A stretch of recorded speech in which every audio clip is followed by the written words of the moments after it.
Eagles. Eagles.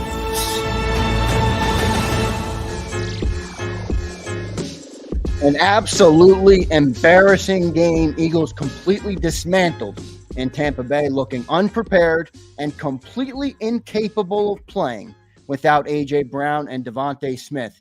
Eagles defense regresses again. The turnovers continue. The questions on the season are now looming large in the city of Philadelphia. Welcome in, everybody, to the JAKIB Postgame Show. Eagles lose 33-16 in Tampa Bay. That's Dan Sileo, host of the National Football Show, a 1987 national champion on the Miami Hurricanes. Starter on that defensive line will be joined in just a moment by John McMullen, the #1 Eagles beat reporter in town. I'm your host, Zander Krause. Please give all of us a follow on X. I'm at Real Zander. Big Sills is at Dan Sileo Show, and John is at JF McMullen. Dan, what's your first reaction when you watch a football game like that? I'm an Eagles fan. I'm embarrassed. I'm embarrassed watching a football team go out there and perform and look that unprepared. You have a chance to separate yourself before the bye week, and they show up like that unprepared. It was pitiful to watch. What's your takeaways when you watch a football game like that? Well, let me put it plain and simple, and I'll use a John McMullen line here. The players allowed the humidity and the heat to play a factor in their effort.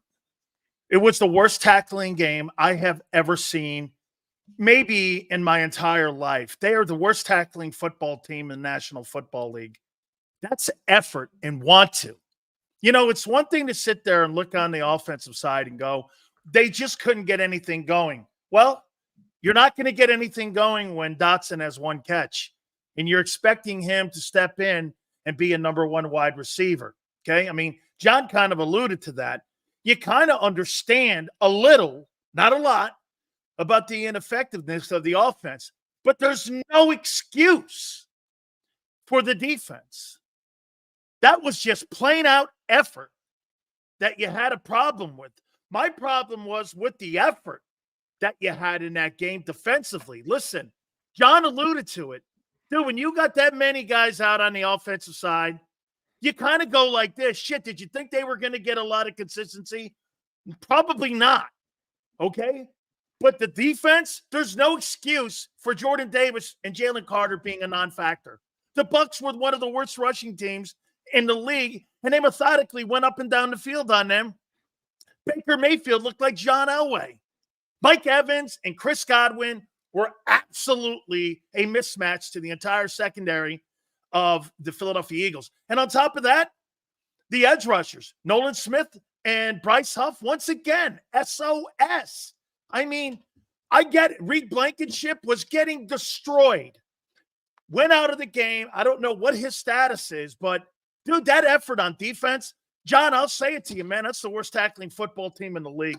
They can't get anybody on the ground. We're not talking about the Kansas City Chiefs here. We're talking about the Bucs. The Bucs have some quality players. But boy, I think the humidity, the heat, all of that started playing a factor. Guys were putting their hand up. That was an absolute, and to use a John McMullen line, you can't blame coaching on that. That is nothing to do with coaching. That's fucking effort. Going out, putting a guy on the ground. There's nothing coaching could have done in that game. That is so when I hear people going, blame Nick, fire Nick had nothing to do with that embarrassing game today because the players laid down. The offensive guys did the most they could with the limited talent that they had. There's no excuse for that defense. And if you blame a fucking coach today, you're out of your mind. That was player effort. Dan Sileo, yes. I said the same thing at halftime. That's player effort. Yes. John, Eagles absolutely dismantled in Tampa Bay, looking unprepared, I thought, and completely incapable of playing without A.J. Brown and Devontae Smith. Your thoughts when you watch a game like that? Well, I do think they were unprepared. So, I'm going to go the other way as I usually do. I mean, yeah, you blame some of it on the coaching. Where I'm on board with Dan is like, this is players first, players first, players first. This was a pathetic performance, especially early in the game. and especially from a tackling standpoint. I don't know what it ended up as. At some point, it was they had missed 11 tackles. I can't I stopped counting at 11, and it was mainly Nakobe Dean and C.J. Gardner-Johnson, some Reed Blankenship, some Avonte Maddox, mainly. I mean, these guys are just missing tackles left and right. In a case of certain, Reed's typically a good tackler. And then when it is, it's a self-fulfilling prophecy when it's 108, 110 on the field, and you're out there for this inordinate amount of their plays. It ended up 74-56 Tampa Bay. Oof, but the Eagles kind of evened that up. It was worse. I mean, they just couldn't get off the field, and the offense couldn't, it was 3 and out to start the game. So, they got in there in too big of a hole. They got a few things happening with tempo a little bit, and it doesn't look as bad as it really was because of the score, 33-16. It could have been much worse. You had the 2-point. That was a nice play. Isaiah Rodgers, Kaylee Ringo teeping up to get 2 points the other way. I don't know how many sacks Tampa Bay ended up with. I think it was six or seven. I mean, Jalen Hurts holding on to the football is a common theme when he has A.J. Brown and Devontae Smith. So you can imagine when we're talking about, all right, I had Jahan Dotson finally showed up a little bit late. Paris Campbell had his 4 for 17. I think I said 2 for 13. So I was right in that. John Ross got a catch. Xander's boy, Johnny Wilson, went 0 for 2, unfortunately left with a potential concussion. I mean, that wide receiver group is not NFL worthy. Let's be honest. So from that standpoint, you're up against it. Saquon had the big run. He's a home run hitter. Didn't quite get to 125, I don't think, Zander. No, he did not. So I was hoping for it, honestly, as a silver lining in this football game. Maybe we could cheer the people up going into the bye week with a giveaway. But Zander, if you take that big run away, the Bucs shut them down. Yeah, they did. Yeah, but that's Saquon. I mean, and people are right. You're from the efficacy standpoint, yes, of it might be one run, it might be a yard, it might be 2 yards, it might be a yard, it might be ugly for a while, and then bang, you get the 59-yarder. So I don't have a problem with that. That's part of, but this should have been a Saquon Barkley game, and at the end of the day, because you got behind, he only had 10 carries. Yeah. You know what else, John? You know what else, John, aggravates you in this game too is that Tom Brady was saying it. Too many uncontested throws. I mean, that bullshit too high safety thing against Mike Evans and Chris Godwin. Holy cow. How many uncontested throws did he have in that game? I mean, Baker Mayfield has gotten a lot better, but that much better? I couldn't believe who I was watching in the game. I mean, 370 some odd yards, whatever he had in the ball game. I mean, it was unbelievable, the numbers that he ended up with. I mean, 347, 30 of 47, 2 touchdowns, even ran one in. John, too high safety with no pressure.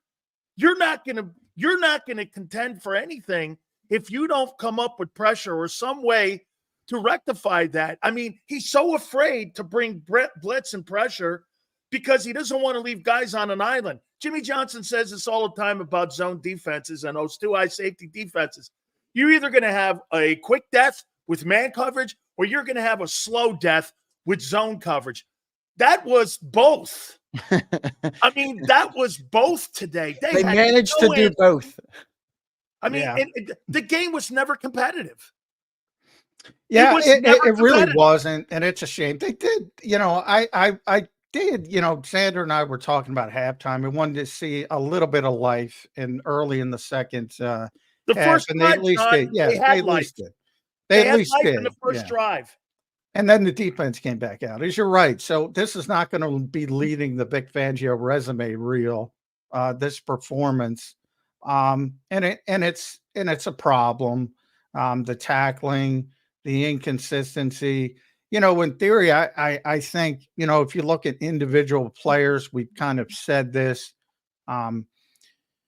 you say, well, Quignon's doing pretty well for a rookie. You say Reed Blankenship's playing pretty well. Jalen Carter, certainly against New Orleans, little pockets for Nakobe Dean at times, not today. Zach Vaughn has had two good games, two bad games. You see these little pockets of playing. You say, well, it doesn't look that bad at times on the defensive side of the football. And it's supposed to be, as a defensive player, Dan, it's supposed to be, greater than your sum of the parts. It seems like the sum of the parts here are greater than the overall, because it's just not clicking. And I talked about this particular scheme for a long time. People who've listened to me, I think it was great in its time, and I think it's outlived its usefulness a little bit. I think teams have seen it too much, and it's a little bit easier. It happens to every life cycle of every defense. It happened to Tony Dungy's cover 2. It happened to Pete Carroll's cover 3, and it's happened to Vic Fangio. And I think you have to shift a little bit. And Vic does at times. Like in New Orleans, he brought out the 6-man front. For whatever reason today, it just didn't look good from the start, and it never got any better. And maybe that's just simple, as I said. When you don't tackle, it's pretty hard to play defense. It's just, and you know what, too, John, Nakobe Dean can't cover. I mean, come on. Can't tackle either today. He had a nice play in the middle where he filled the gap. He did a nice job on that. I mean, they're too spotty, though, for me. And he's missing tackles. He can't cover. I mean, they were spinning him around when it came to guys. The Bucs have marginal backs. I'll tell you what. That one kid White can play. That one kid White. They didn't look marginal today. No, hey, that one kid White. I'll tell you what, man. He's got some pretty damn good hands. Rasheed White. That kid. Oh, so does Irving. Irving looks like he's got. Irving's a rookie. He seems like he's got a little bit more juice than White. But White's, and Tom Brady mentioned it on the broadcast. Obviously, played with him. He's got good hands, so he did do a good job in the receiving game. And they, they made guys miss. Everybody made guys miss. Hey, John, I didn't realize Godwin was that good. He's been playing great early this season. You said it prior in the pregame. Yeah. You were like, he's having a really great start to the season. Boy, I'll tell you what, his hands, his ability to run routes, man, I'll tell you what, he's an underrated football player. That guy can play. Again, though, man, this goes back to those two fat guys in the middle. You can't allow the environment. And you played at Georgia. You know what you're getting into in September. You know what you're coming to in Tampa. You know that. That was an absolute, as great as they played in New Orleans, that was an effort, man. I mean, they gashed them. Terrible effort by the two defensive tackles, and it affected the linebacking play, and it affected the pressure. Mayfield, I don't know if he was touched in the first half. I mean, it was just an out now, all out. Yeah. John, I'm more pissed off about the defense because I get the offense with the missing pieces. I'm not saying that there's no accountability on that side of the ball, and Hurts has got to improve with his pocket presence because the pocket presence is bad. I agree with you. I agree with you. It's got to be the defense first to blame for this particular performance. But I mean, and hey, look, I'm going to give Jalen Hurts every excuse he needs or wants or whatever, because obviously he didn't have a lot of playmakers. But that coming into the game, you got to make quick, sharp decisions. Ball's got to be out of your hands. Now, if you're going to do some different things and run some RPOs and zone reads, and that's a little bit different. But when he's dropping back, he's got to make quick decisions. And guess what? If the football's not there, then all right, live to play another down. But this constant, the blitz is coming. Todd Bowles, you have that history against him, and 6 sacks, and so many of them. The bumble especially, I think that was Levante David, and he actually circled around. Levante David. He is a tremendous football player. A beast today. John, now get this. Bowles is 4-1 now. It looks like the kryptonite. When that guy is so great at bringing pressure. And I will criticize one thing when it comes to the coaches. on the offensive side. If you know you got half your team out, why are you dropping back 7? Why are you not doing what the Bucs did with Baker Mayfield and 3-step to 5-step drop to get that ball out quick to be able to at least try to alleviate some of the pass rush? I mean, dropping him back 7 steps when you got half your team out, and then by the time the game kind of was winding down, even Mulata got destroyed on the outside on a pass rush where a guy hit him. I mean, that was just a piss-ass effort. As the game went on, it looked like they were mentally beat. Yeah, I don't disagree with that as the game went on. I mean, the Heat is the Heat, right? Obviously, Tampa Bay is going to be a little bit more prepared for it than Philadelphia. But anytime you're in that kind of weather, it's going to affect both teams. And I think the big part of it was Tampa Bay was able to create that large margin, which again, at the end of the game, it was 74 plays for Tampa, 56 for Philadelphia. Early was worse than that. So as you see guys, and guys are going to need, they were doing IBs yesterday, evidently, to get them prepared for this because they knew how hot and humid it was going to be. The Eagles I'm talking about, I'm sure Tampa Bay did the same thing. Well, you're going to have cramps and you're going to have those types of injuries and even heat exhaustion and all that kind of stuff. And, the best way to deal with that is to get back on the sidelines and try to get in some kind of shade. Tom Brady has that makeshift sort of, roof they put on the benches there that he sort of created when he was there.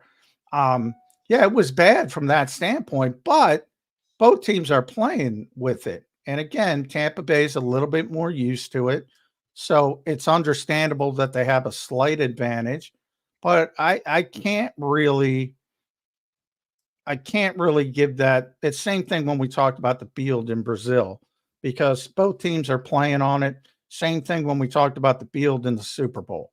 I can't use that as an excuse. I'm sure the Eagles won't use it as an excuse, but it is an explanation. Guys are going to be tired. Guys are going to be a little bit worse for wear. And maybe that explains some of the tackling issues later. But the tackling issue started from pretty much play one. Absolutely. And John, Brady made a point that really pissed me off, and he was right. The sense of urgency with that team today was nowhere. I mean, he goes, they need to speed this up here. When you're down like that, you need to speed this thing up here, especially in the second half. They were just like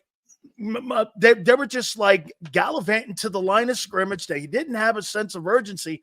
Hey, and just like you said, you don't want a loss like that to carry you in. Now they are going into a bye, which is great. Okay. But at the end of the day, what you don't want to do is that's my last tape I have on film that my coaches are watching of me going into the Cleveland game, coming out of the bye. Really? You never want to put tape like that on film. And it's lazy tape.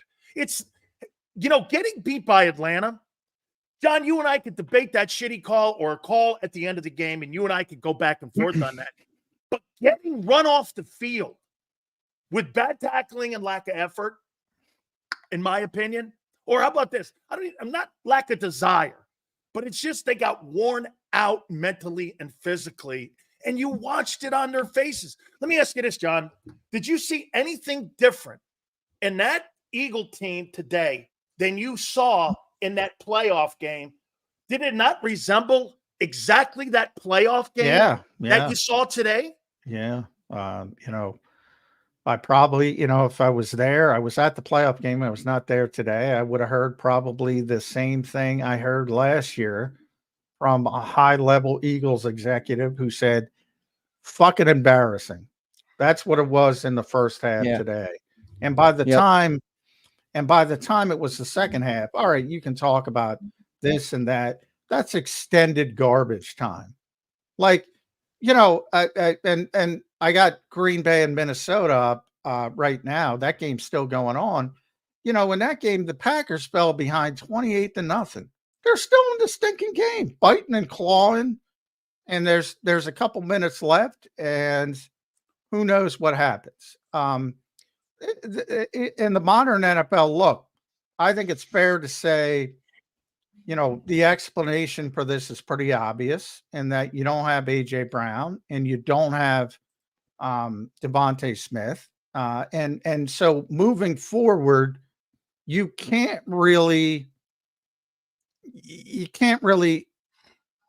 pin this off and say it's going to continue to be like this, because when those two players get back on the field, guess what? It's going to be completely different from an offensive perspective. But what again, I want to see more perseverance from this team, and I'm not seeing perseverance from this team. And again, I bring up the Packers. They just scored. It's now 31-28. They're going to try an onside kick. Maybe they get it. Maybe they don't get it. But they're fighting and clawing till the bitter end. I didn't see that from the Eagles for most of this game. John, this is guys. Let's go to this is so let me check in here. This is Hurts' 27th turnovers since last year at the start of 2023. What do you make of that? Well, all turnovers aren't created equal. I say all this all the time. If you go back to last week, the interception, I don't think was his fault. If you go back to Green Bay, the interceptions, throwing across the middle of the field, that's all on him. If you saw the fumble today, that's all on him. To me, that's the only one that, that he almost had a pick six at the end of the game, wasn't able, I guess it was Dean who wasn't able to corral it. But, the bottom line is, though, he needs to take better care of the football. And there's instances, especially in the pocket, especially the fumbles, that to me was egregious. The fumble was egregious because I said, I brought that up earlier, and the fact that Lavonte David actually, went by him on the blitz, and then he's trying to step up, which is normally a good thing that we've been talking about. He needs to continue to do, try to find, I think it was Grand Calcaterra on the seam route, and he's got no feel that, guess what? Just because Lavonte David goes behind you doesn't mean he's not coming back. And he was there, and he gets to him, and he causes the fumble. There's got to be a better pocket awareness there. At the JAKIB Nation right now is erupting. Yeah. JAKIB Nation is erupting right now about the quarterback. Sills, I'm coming to you with this question. How concerned are you about Jalen Hurts after that type of game? Or, are you without AJ and Devontae and you chalk it up to one of those games that you're battling with lesser weapons, and it's just one of those games? Or, are the people in the chat who are, ripping into the quarterback right now justified in doing it? Here's two ways of looking at it. To what John said, look, when you don't have your superstar players around you, is that going to affect you? Yes. However, when you don't have your superstar players around you, it also exposes you. And it exposes your weaknesses, what you're not good at. Pocket awareness, overthrows, rolling right, all of that. Bowles had him down to a T. It was an easy game for Todd Bowles and the Bucs because you know why? He didn't have options. And when his options were limited, he went back to doing the things he looked like he did in 21. Okay? I'd like to have seen him run more. They needed more of his wheels in this game because you were not going to get it out of anybody else. By the way, he looked back to the injured Jalen today when he ran. Why did you go away from Goddard? Goddard was wide open numerous times in that game. I would have kept force-feeding his ass the entire football game. He may have had one of those Britton Covey stupid games, 80 catches for 10 yards. Still, I'm going for that, okay? But still, it exposes you a little bit. So, listen, 90% of the quarterbacks in this league need there's talented stars around them.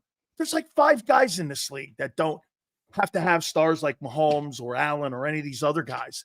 There's a hand. And by the way, we'll find out tonight about Josh Allen because, hey, you could beat the Jags without Stephon Diggs. Are you going to beat the Ravens without Stephon Diggs? We'll find out tonight, okay? And you can beat them bum teams like Miami and all that. You'll find out. Tonight, again, today, I learned this from Jalen again. He still has a long way to go, man. His clock, his pocket clock, Tom Brady was talking about it.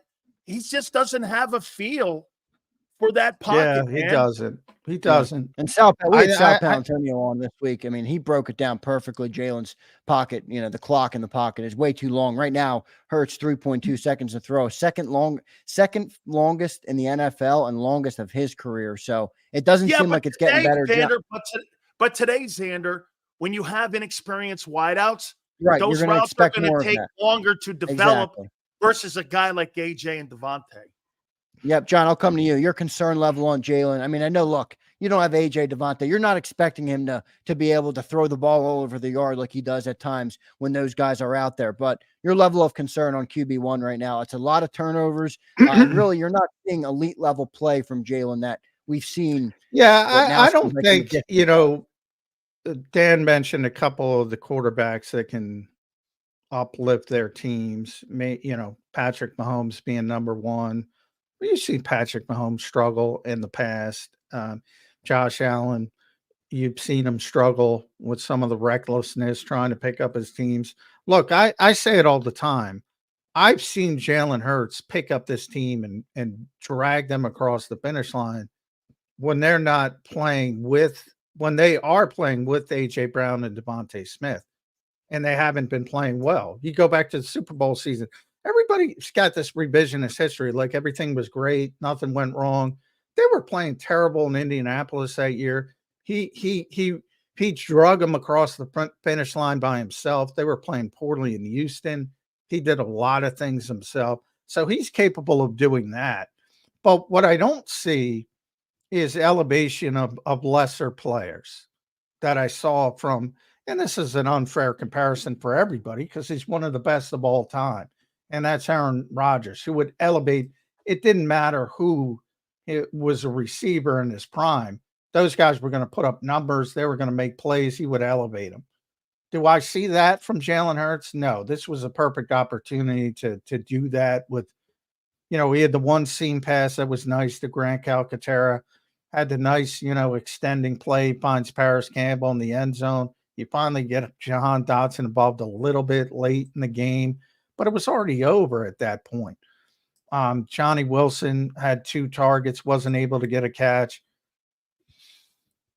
I don't see that. I don't see that. Doesn't mean he's not a good quarterback because you're going to have both sides of it. You're going to have people killing him, and I think those people are going to go too far. And you're going to have people that say, "Oh no, you can't criticize Jalen Hurts." Yeah, you can. He's not. You can't overcome the situations they were in today the way Jalen Hurts was playing. John, the Barkley throw, he missed them completely. He was wide open. that was he was wide open. Even close. Yeah. And you're going to see more of it, I think, too, in the all 22, where there was dudes open that Jalen just never got to. Now, granted, I'm sure he was, you're seeing ghost out there when you don't have AJ and Devontae, so I get it from that perspective, but, and Lane Johnson, who, Fred Johnson, for as good as he was last week, was not the same. He was a big drop off. See, Zander, there lies the difference between frontline guys and second team guys. You're going to get a really good performance and you're going to get those performances, but there's a reason you're second team. You know why that is? Because those guys that are in there were first team guys who can do it on a consistent basis. I'll tell you this, one thing that was exposed also, good grief almighty, Cam Jurgens goes down. You slide Dickerson over. Okay, does that help you at the guard position when you got Tyler Steen and whomever on the other side? Boy, that's a lesser group. I mean, that left side is the flank of my quarterback. And do I want my quarterback getting hit from the blind side like that by moving? And I get it. I understand it. He was drafted initially to take over for Kelsey, but boy, that showed me a little bit of thinness there, especially at the center position.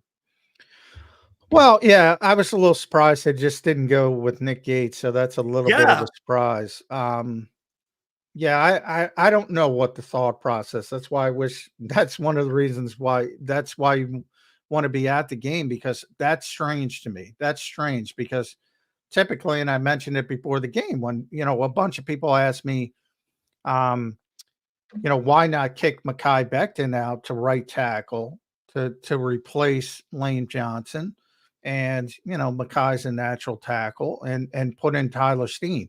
And from all indications, Jeff Stoutland constantly tells me he doesn't want to back two positions if he doesn't have to. And all of a sudden, Cam Jurgens goes down with some heat issues, and he's moving Landon Dickerson, putting in Tyler Steen. So you're affecting two positions. That's a little bit strange to me. I wish I had an answer for you. I don't. I know Landon can play center. Landon's probably their second best center, and he might be their best. Might be their best center. Yeah, he might be their best center. I mean, he played center at Alabama. For those who don't know, he played center at Florida State. He was an All-American his final year. That's nothing against Cam. Cam's playing very good football, and Landon's a Pro Bowl left guard. But the fact that they made that change, and Cam came back anyway. Sure, you're only doing it for a short period. In a game that was out of reach too, John. Why? Maybe they just wanted to reward Tyler Steen and get him on the field for the way he played. They want to rebuild his confidence. I don't know, but it was strange to me. That's typically not the way that Jeff does business, and I can't really explain why he did it. That's how you get guys hurt too. I mean, it doesn't make sense that you put him over there for 10, 15 plays or 10 plays when the game you're down 17 points and you're like, dude, let's run the clock out and live another day here. As that stuff was winding down, I heard you guys, because I checked in on the halftime, and I heard John say, let's see what they do in the first drive. Barkley takes that thing down the sidelines. I was actually great first drive. Yeah. Hey, I was actually glad, John, in the third and fourth quarter, late in the third and fourth quarter, that they just stopped handing the ball to him and took him off the field, because it was over. Yeah, I agree. Once, I kind of mentioned that before the show, about all the touches in the pregame show, about all the touches. You're going to have a couple games where you're probably up 2 scores down. Unfortunately, this was the one you were down 2 scores, and it kind of takes care of itself, because all of a sudden he's only got 12 touches. But that's not where you want to be. You want to be giving them the football in the fourth quarter because you're trying to win a game. Especially considering you don't have AJ and Devontae. You thought it would be a big day for him. I mean, it was the opposite. And it was the opposite, and that's the thing. It'll take care of itself at times. This is the type of game you didn't want it to take care of itself, and it did from a negative standpoint. But that first drive, I mean, it was bang, bang, bang. And you start to think, well, you're maybe down 10, you're in it. Yeah. All of a sudden you got, it was 5 plays, 70 yards, and 59 of them were on the first play, which was John, the turnover killed the whole momentum after that. They had momentum going, and when the turnover happened, that was the end of it. Well, yeah, I mean, but you want to see you want to see. So coming out of that drive, it was 24-14, and you're kicking off to Tampa Bay, and Tampa Bay's got a long drive, and it's like that's where the defense needs to step up. And if you can see, Dan, you've been a part of this. You're up. Big lead 24-7. You can see, oh boy, here we are, 24-14. They're kicking off. If you get a 3 and out, all of a sudden the pressure starts to shift a little bit to the team that's saying, oh, the snowball's coming down the hill a little bit. Momentum's a real thing. Momentum's a real thing. And they just couldn't get off the field. Yep. I mean, it was, if you think about it, so Mayfield comes out, first plays, quick pass to Shepard for 3 yards. Then it's an incomplete pass to Mike Evans. You got 3rd and 7. 3rd and 7. You had it. Off the field, momentum, everything's your way, and Baker Mayfield scrambles 10 yards first down, and they're off and running again. And even then, it's White has a nothing carry, incomplete pass. Then it's 3rd and 11, and it's Chris Godwin for 15 yards. It's like, get off the field. You had 2 opportunities to get off the field, and they couldn't do it defensively. And that was the one point in the game where you said maybe they could get back in this, but they had to get off the field and get the football back to the offense. They couldn't do it. Ended up with the Irving touchdown. He went in first. They thought he was in, overturned it. He went in again. And all of a sudden it's 30-14. Should have been 31-14, but that was one of the few highlights. Isaiah Rodgers, really nice job coming off the wing for the field goal. Playing hard. The pat block, and Kaylee Ringo did a great job scooping it and scoring for the 2 points, but not a lot to when that's a highlight. When you get a 2-point going the other way, it's probably not a good day. Hey, John, also, I tell you that I don't know what, and maybe this is the first time, Zander, that we've said this in probably a year and a half, but what was going on special teams? I mean, the lack of communication on special teams back there, one of them cost the Eagles. Yeah, that was The Rodgers other one too. Almost cost them again. I mean, there was just a lack of communications on that side of the ball as well. You know, you could really make the argument every single level of the football team that showed up to Tampa had a lack of communication on the offensive side. And again, I'm not ever an excuse guy. You kind of get it, though. Defensively, there's no excuses. In special teams, there's no excuses. It was just a poorly executed football game from the top down, starting with players and coaches. You always start with the players. You go to the coaches. And it was just, I mean, they got off the bus together with their heads up, and they get on the bus with their heads down, all of them. No doubt. Let's get to our commercial break. Appreciate everybody being here. We're going to get to all of our super chats. I'm going to rattle off a couple. I'll tell you guys, the echoes are getting bigger on coach and quarterback, as they always do on any football team. The coach and the quarterback first in the spotlight. A lot of people, a lot of super chats coming in, you know, on Jalen Hurts, not happy with what the quarterback has been. You know, Claire Avoy checking in, Caleb Brunson checking in. Or Brandon. So a bunch of people checking in. We'll get to all super chats later in the show. Great initial takeaways there from Dan and John. We're going to come back. I'm going to talk more about Jalen Hurts. We'll talk about Nick Sirianni. We'll talk about Vic Fangio and what his defense is up and down. So the no holes defense. What happened? Yeah, no holes defense. Big Sills did not show up to this one. So let's get to our commercial break. Appreciate everybody in the chat. That's Dan Sileo. That's John McMullen. I'm your host, Zander Krause. The JAKIB Postgame Show will be back in 3 minutes. He's blocked well and tries to cut through the middle. Oh! Your gut says Miami is going to win, and you should take the over. Your gut also said your NFT selfies would only go up in value. They didn't. But your head is on Sports Grid and knows the QB is in concussion protocol. The backup has a 45 QBR against the zone coverage. The New York D has the most sacks in the league. So yeah, trust your head. It's smarter to be on Sports Grid.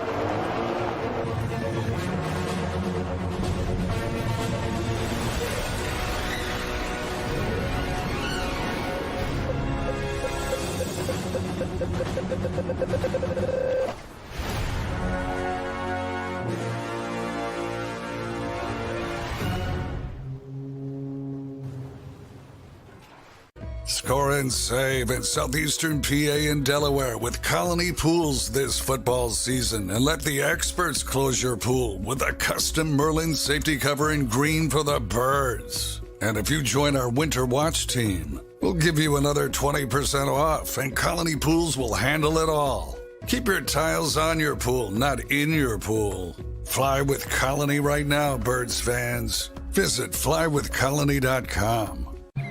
I get scared sometimes. Of a lot of things. Joining in. Decisions. The dark. The dark. But I once heard someone say, But as I always say, it's okay to be afraid. as long as you face the fear. And keep moving forward. Wherever you are in life, count on the name trusted in insurance for over 80 years.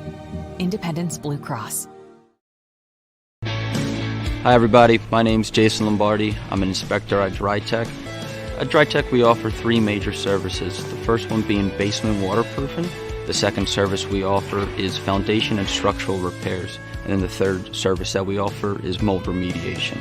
If you feel you are having a waterproofing issue, give DryTech a call or check us out online.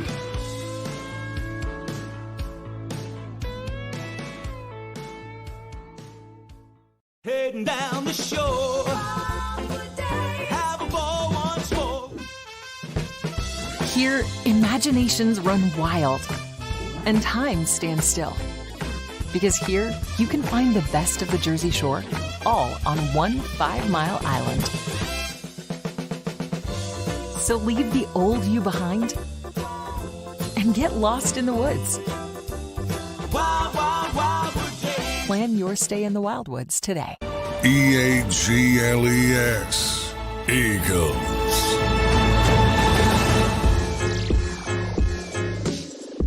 Welcome back in, everybody, to the JAKIB Postgame Show. A disappointing postgame here after Week 4. Eagles lose 33-16 and just get throttled by the Tampa Bay Buccaneers today. As Sileo said in the open, it was never really close out there. Johnny Mack, I'm going to come to you first here. I'm going to go to the defense. Hold on, Zander. Here's how close it was. Receive or defer. That was it. That was the most competitive point in the football game today. I'm going to go to the defensive side of the ball here, guys. I mean, look, we were hard on Jalen, and I get it, but that defense was pitiful today. John, what was your thoughts on Vic Fangio's game plan coming into this game? Well, look, when you don't tackle, the game plan's going to look bad. And they didn't tackle. So I don't know. I got to blame that on the players first, because if it were consistent, I said that at halftime. I realize everybody's going to blame the coaches, but I mean, what they're not out there playing. They do the same tackle circuit to start every practice every week. You know, sometimes they're good tackling, sometimes they're not good tackling. Today, I feel very comfortable saying, and I haven't seen much other football around today. I'll watch some of the games a little bit later. As I mentioned, I was watching a little bit of Green Bay trying to come back. That's about it. But I feel pretty comfortable saying they're going to be the worst tackling team in the NFL this week. I feel pretty comfortable saying that nobody else is going to have a tackling performance like that. Because it was that bad. Dan, maybe you got better. Why on certain days do guys don't tackle? Well, again, you know, you went into that football game and you were mentally beat getting off the bus. I mean, you went into this looking at the numbers of the Buccaneers, and you went in there and you went 24th, 27th offensively. Quarterback's only averaging 181 yards. And you forgot what they did to you in the playoff game. You know, every single game, every week, as you know, John, is a chapter in a book. Every chapter is different in a book. No team is the same as it was week 1, week 2, week 3, week 4. Next week, the Eagles will be a completely different team, or the week when they come out of the bye, they'll be a completely different team. That's what this league is. This is about in-game adjustments. This was really, again, it was like the the Eagles conceded with all the injuries. They were going to go in and give their best. That looked like, hey, we're going to give our best effort, not an effort to win. They to your point, give the winning effort. To your point, Dan, and I mentioned this all week with Zander, Tampa Bay laid an egg at home against Denver. Like, I guarantee you. And whooped them pretty good too. No, that Denver destroyed them. Yeah. On their home field. And I guarantee you the Buccaneers went into that game saying, oh, this is a week off. Bo Nix is playing quarterback. And they just waxed them. The Broncos destroyed them. And I was saying all week, I do not like this spot for the Philadelphia Eagles, because I know Tampa's going to be on their P's and Q's after that performance. You know, in some ways, this is bad to have the bye week, because AJ was close to coming back. He would have been back if they played this week. John, how effective, though, when he hasn't run with a hamstring? We're not talking about an arm injury. We're talking about a hamstring injury. I'll be a hell of a lot more effective than Jahan Dotson, Johnny Wilson, and Paris Campbell. Touche. And, Lane's going to get through the protocol. He almost got through the protocol this week, and Devontae's probably going to get through the protocol, and all of a sudden you have those guys back in that same – now they got a week off. They're not going to have that same urgency coming off this shitty performance. So we'll see how that shakes out. But in some ways, I'd like to see them get right back on the field because they know, I guarantee you, they know right now how poorly they performed. And all the people who's going to blame all the coaching staff, take a step back. Take a step back. Brian Johnson was the problem. How's the offense look now? Where's the motion? What's that doing for you when you don't have players on the field executing? Vic Fangio, greatest defensive coordinator in the NFL. Everybody loves him. Everybody reveres at him. What's that doing for you? Players first. Here. Well, I will say this once again, though, John. Everyone is. I said this the entire offseason about the defense. There were just massive question marks for me everywhere. I mean, you had a project edge rusher you signed. Nolan Smith hasn't shown anything yet in any way being the 30th pick. You had Jordan Davis, who's been up and down. Brian Baldinger and I have been very critical of his effort, especially when he gets a couple plays under his belt and he has stretch plays or he goes into the season and he starts disappearing. And Jalen Carter, how is he going to respond? The linebacking core, as we know, the Eagles do not make a huge investment. They made a 3rd-round pick. That guy doesn't look very good to me right now, but we'll see. The secondary guys, again, I mean, Darius Slay got owned today. He was absolutely destroyed today. And by the way, Tampa Bay dropped so many passes. If they caught those passes, now they're known for a lot of drops. Throw for 450 yards, John, if they catch those passes. Yeah. I mean, Darius Slay was terrible in that game out there. And you know what? For Quinyon Mitchell, they did target him a bunch of times. But I saw him do a nice job on Mike Evans. I'm not pissed at him at all in any way. He's actually a silver lining guy. You're playing him. You're doing something you didn't do a year ago. You're getting your young. Eventually, he's got to start and keep continuing to get better and better. This is the only way he's going to get better. I'm rolling his ass out there, and I am fine with him. But that defense is under talent, man. I mean, there's just not enough talent on it. Another nothing burger from Bryce Huff, by the way. Yeah, the edge rushers, once again. I mean, boy, not a tackle for a loss. He picked up a tackle. Nolan Smith seems ahead of him now, and Nolan, I love when John does those pregnant pauses. At one point they got Nolan in coverage against Chris Godwin. I'm like, why?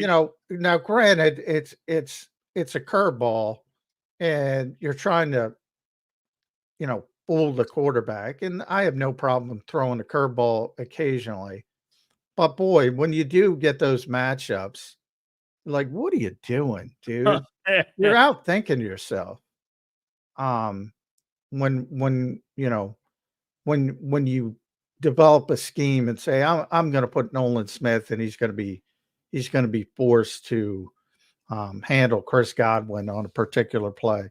As Jonathan Gannon would say, that's tough duty. That's not tough duty. That's stupid duty. And the Eagles got caught on that one. But yeah, I don't like this scheme, and it just keeps going. And then you see what it's doing to Bryce Huff. I'm like, I like Vic, but I'd like to see a more aggressive scheme. How about this too, John? I mean, I had no idea that Liam Cohn, until I talked to Bruce Arians, had never called plays until this year. Yeah. He had never been a play caller. And for whatever reason, this guy was dialing it up today. He had I'll tell you why, Dan. It's the most overrated damn thing in the world. How about that? It's the most overrated damn thing in the world. Everything you do is done during the week. So I think there's a lot of people that make the assumption that these guys are rolling out there on Sunday or whatever day the game is on and just pulling out play calls. oh, I'm going to pull this out of the wind. Everything's on the sheet. Everything is in categories. Third and medium, third and long, third and short. Yeah, but John, Fourth there's down still an plays art gotta to happen. calling it. Are you pregame. suggesting that you have a game plan on Tuesday? When you get into a game, you don't have a feel for the fact that the secondary of the Bucs and the defensive front seven are getting more pressure than you thought? You're not going to adjust? Feel is a real thing. Yeah. And I'm saying, Right. but Okay. everything is already on that sheet. You're talking situationally on Tuesday, Wednesday, Thursday, Friday. Everything has already been prepared for on that sheet. And if it's not, you did a bad job and you're probably going to be unsuccessful. But the point that, these guys are going off schedule and doing that, it just doesn't happen. It just doesn't happen. It's prepared for during the week. And anytime you see a great play call, it's generally, as I said, great execution by the players. And anytime you see a bad play call, it's generally bad execution by the players. Not always. I'm not saying there's plenty of times, and I tell the story all the time, Doug Peterson, plenty of times I call the wrong play, Doug would say, and the players save my ass. And there's other times I call the perfect play and you don't even know it because the left guard misses a block. And you go, damn it, I had him. But but there is still like an art Nobody knows. game feel, right? And I think that's what Todd Bowles does great. Shane was great at feel. Right. Shane And I think Steichen. even Todd Bowles on the other side is today, great at right? feel. Like your offense gets going, he knows the perfect Vic is actually very good at feel. But generally, you know what feel is? And I for the people that did watch the old XFL, there was a great, they would mic up the coaches, and boy, I forget the offensive coordinator. I'll think of it in a second, but it was great because you don't get to see it, and they were just, really, really moving the ball with tempo and running the same play over and over again. And all he would say to the quarterback, do it again, do it again, do it again. That was the play call. That sounds like Galen Hall. If they're not stopping it, and Shane would, Shane was great at the callback. I like to call it, like in comedy, you got callbacks, the old jokes. He would have the callback. He would set you up with something in the first half, run the same play as a decoy. You think it's the same play because you already saw it. The best example of this was the Zach Pascal touchdown. You could say that because you didn't have a lot of them, where they ran the same play and all of a sudden they fake it. Zach Pascal, everybody thinks he's a blocker. He just leaks out. He's wide open. Got a touchdown. Look, all I'm saying is this bullshit narrative of, oh, you got to call this as a bad play call. This is, Zander, I talk about this ad nauseum. It's bullshit. It's a bullshit narrative. You got great coordinators and you're playing shitty football. Nobody's going to say Vic Fangio isn't a good defensive coordinator. If they are, they're wrong. Nobody's going to say Kellen Moore's a bad offensive coordinator. If they are, they're wrong. So why are they still playing shitty football? You could say it about Brian Johnson because he's not proven. You can say it about Sean Desai because he's not proven. You could say they're shitty because they haven't done anything. These guys are proven commodities. But let me ask you something, though, John. If you're a defensive guy like Vic Fangio and you hire him and he plays too high safety and he's not going to press the corners and he's not going to blitz, isn't it the organization's obligation to tool the roster to fit that coordinator's style of That's play? a big thing. We talked about it on the pregame show. Okay, so to me here, Vic doesn't play too high. In fact, Vic does a whole they were bunch of 15 to different 20 yards. Brady was saying it the whole game too. I mean, yeah, but he generally, and I have to look at the game. Generally, he's his default setting this year has been cover 8, which is cover 2 on half the field and quarters on the other half. That's generally been his default coverage. But he throws a bunch of different coverages, but that's the coverage he's used the most this year. Post You know, for a while, he was all quarters. When he first started this, it was all quarters, 80% of the time. Then he turned into more cover 3. Now he's more cover 8. It looks like cover 2. That's what it's supposed to look like, because that's what you're trying to do. You're trying to make the quarterback think it's cover 2, and then post snap spin off into the coverage you called, which more often than not has been cover 8 this year. I'd be surprised if it wasn't in this game, but maybe it was. Maybe it was. But the look is always going to be sometimes, not always, not 100% of the time, but the vast majority of the time, it's going to look like cover 2 and then spin off into something else. John, let me ask you a question then. If we had the guys on the field, playoff game, they didn't have AJ, obviously. They had Devontae, they had DeAndre Swift, they had all them dudes. You think if they're a full team, they beat that Buck team today? If AJ and Devontae and and Lane, you think they beat them today? They have a good chance. Well, that defense had basically nobody missing, and they couldn't stop a nosebleed. You gave me a great point in the pregame show. I'm like, wait, Sileo's right. He's like, I'm just going to take the better quarterback. So a lot of times in the NFL, that's the safe bet. Well, today, Jalen Hurts was not the best. Baker Mayfield looked like a star out there. Well, I do think Baker's underrated, but I do too. I agree. Let that much. I couldn't believe what I was watching. I still thought I agree with Sileo's point pregame. I'm like, oh, Jalen Hurts is the better quarterback. They should have a chance to win this football game. Well, Baker Mayfield had a field day today. And I think he threw the ball 47 times. Imagine if everybody caught the catchable passes. Exactly. 450. That thing would have been a bigger. That thing would have been a bigger blowout. Like John said, the score at the end just made that thing look a tad bit closer. That thing was never close, man. That game was never close at all. They like I said, they had the one opportunity to get back. Yep, there was one opportunity, one little door opening there when it came out of the half. There was a door opening. Hurts fumble. That was a bad moment for a fumble in that. It was a momentum killer. Yeah, it was a major momentum killer. I mean, they had a chance there to get back within striking distance, and especially with the turnaround too.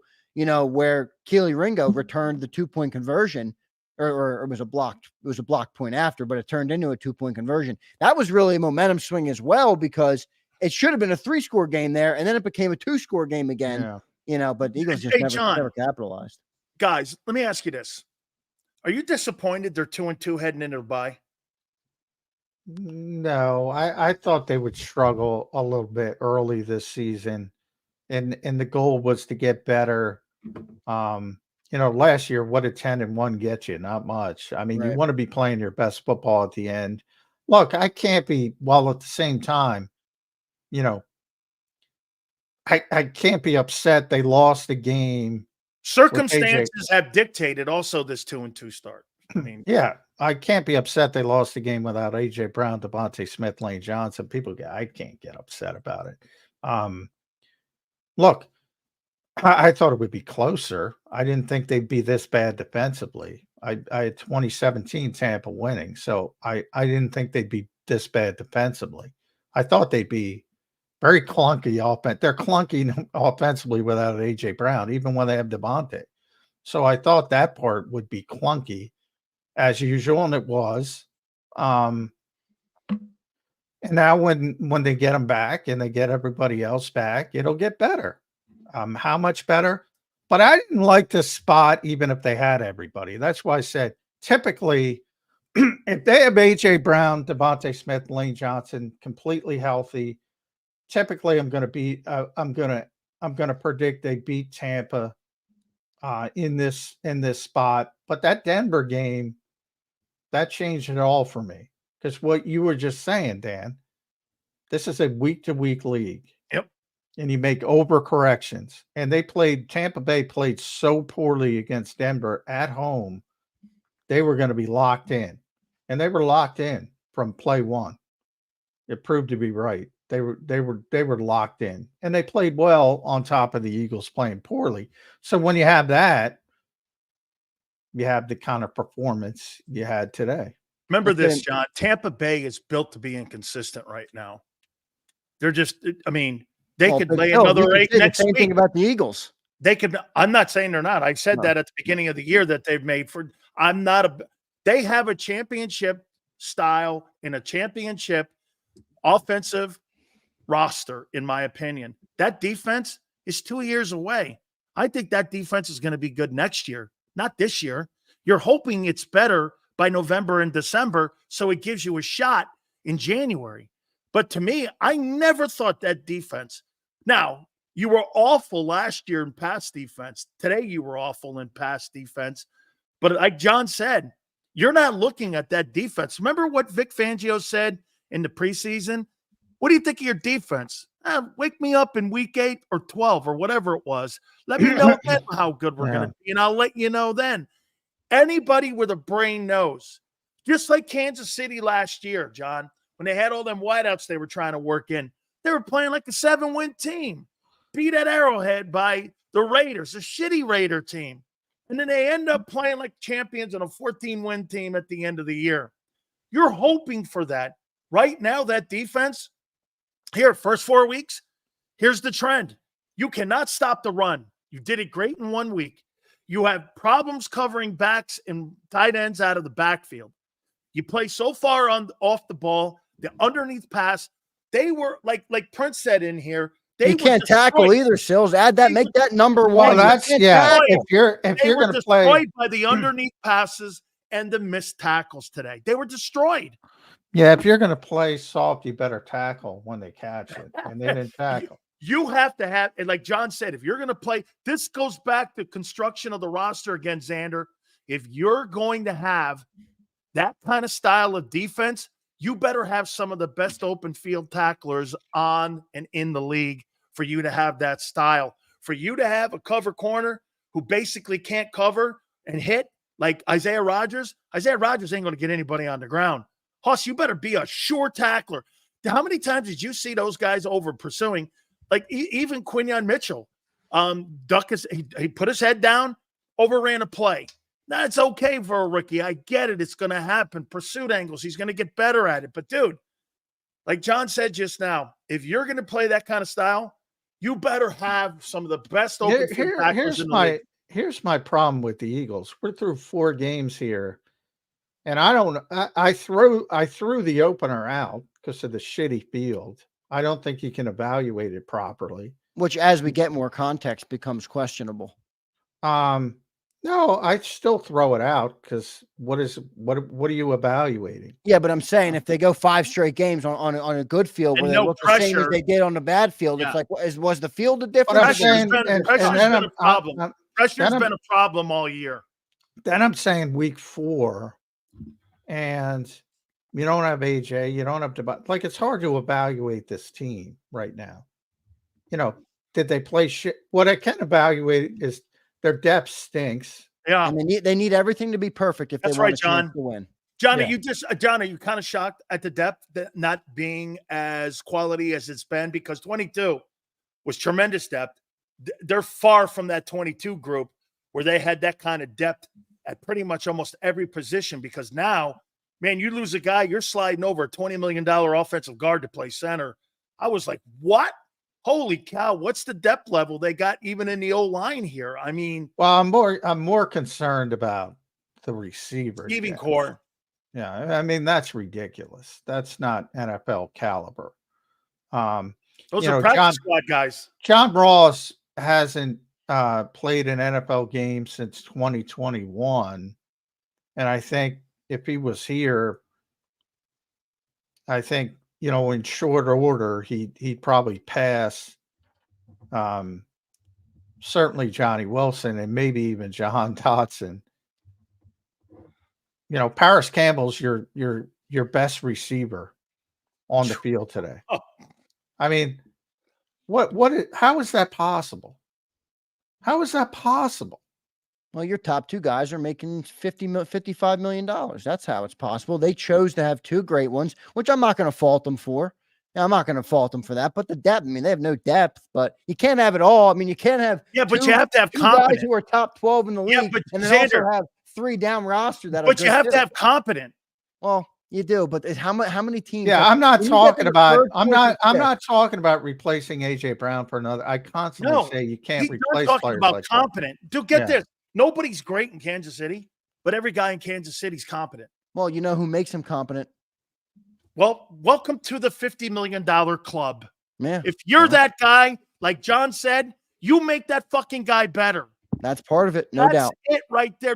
You answered it, Xander, right Well, there. look, because I do agree with what John's saying. Like, look at the wide receiver group, but you would probably struggle in this league. You could go down 32 teams if you take away their top 2 wide receivers. I mean, yeah, it's not looking pretty with your wide receiving group on that day. That's going to be every team in the league. Yeah, I don't disagree with that, but again, it's not this bad. Here's that 4 for 17, 2 for 11, 1 for 6. That's confident. not, and that, by the way, all happened late in garbage time, really, with Dotson. All his 2 catches were late. Ross's was late. That was all in garbage time. So you scale it back to 4 for 17, whatever Paris Campbell had before garbage, and he had the touchdown. Yeah, that's not acceptable. And whether it's getting Danny Gray, who's got some juice, or Marcus Rosemead Jackson, who's young and got some juice, as opposed to rolling out the direct they're rolling out. Yeah, if you want to criticize the coaching staff, develop a player. They haven't developed a receiver in years. They got a finished product in AJ Brown. They got a finished product, as finished as you can be, coming out of college, in Devontae Smith. This goes back to Doug Peterson's era. This is an organizational problem. Goes back to Andy. In an era where, it goes all the way back to Andy. In an era where you can pick receivers off trees, this organization either has to trade a first-round pick for one, or take one with a top 10 pick, Or trade a to third get for some a stinker. competency at the position. And when they lose, there's not another receiver. You know what your best? I know people get upset when I say, which is weird, because nobody's talked up AJ more than me, but they get upset when I say he's not the best receiver in football. That's probably Tyreek Hill or Justin Jefferson, maybe Jamar Chase. And he's, I put him in the same category, CD Lamb. He's top 5. But he's not tippy top. And Devontae Adams in his prime, those types of guys. You lose this guy and you can't even play. I've never seen anything like it. The Kansas City Chiefs lost Tyreek Hill and won Super Bowls. And they're better.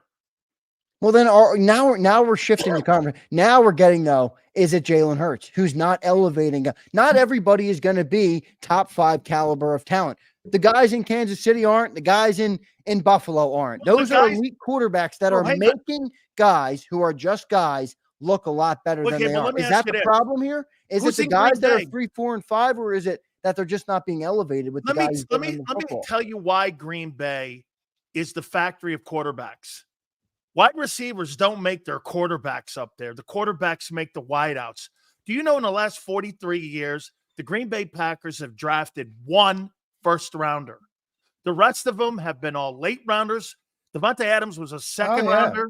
Their quarterbacks developed. Aaron Rodgers was, it was Jordy Nelson. It was Randall Cobb. It was, Greg Jennings back. He was sort of like Barb. Yeah. And I also feel the need. We also lost wide receiver 3 too, not just the top 2. Brenton Covey was playing like the wide receiver 3. And by the way, don't even try and tell me for a second that Jahan Dotson is better than that dude. I watch Brenton Covey get separation almost every time he's out there on the offensive side of the ball. Jahan Dotson has done none of that. We traded a 3rd-round pick for a guy who's not even close. I don't think he's even better than Brenton Covey. And if he is, it's marginal at best. No, I just know this. The great quarterbacks develop those. Here, let's do this too, John. And again, I know this is real quick, Sills, I want to let John run because this is a little bit unfair, bud. And I brought this up last time, John.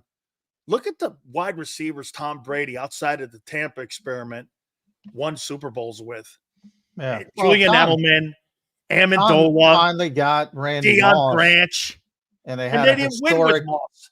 And they had didn't a win the historic Super Bowl. season. Yeah, that was his best team. They didn't win. Yeah, they didn't win. The other Super Bowls were won by Edelman, Amendola, Deion Branch. Troy Brown was a two-way player.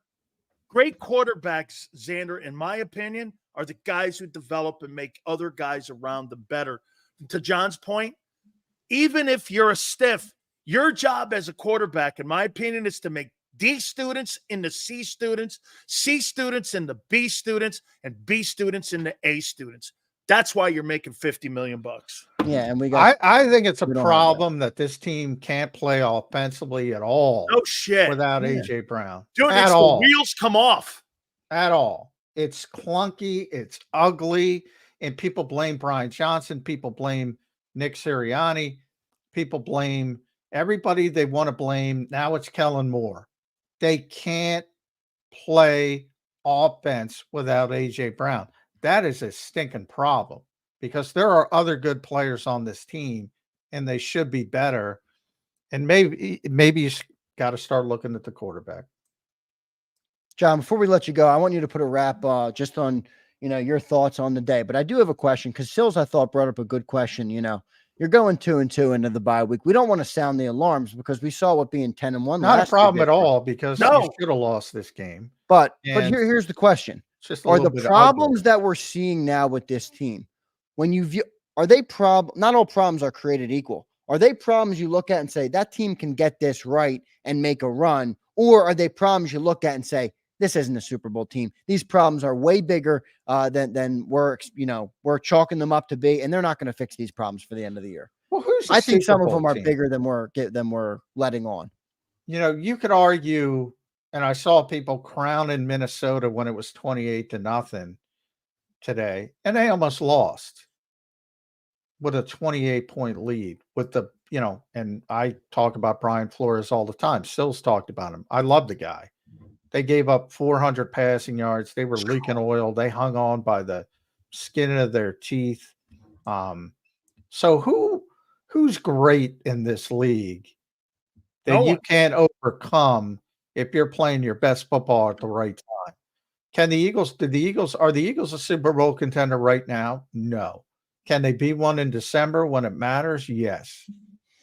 Certain guys got to stay healthy. But John, they're in the bucket, like you said. They're in the bucket of all those teams because of, like you said, the war of attrition is still going to play a factor. We all know. Look at it now playing a factor for San Francisco and Philly and a bunch of the teams right now.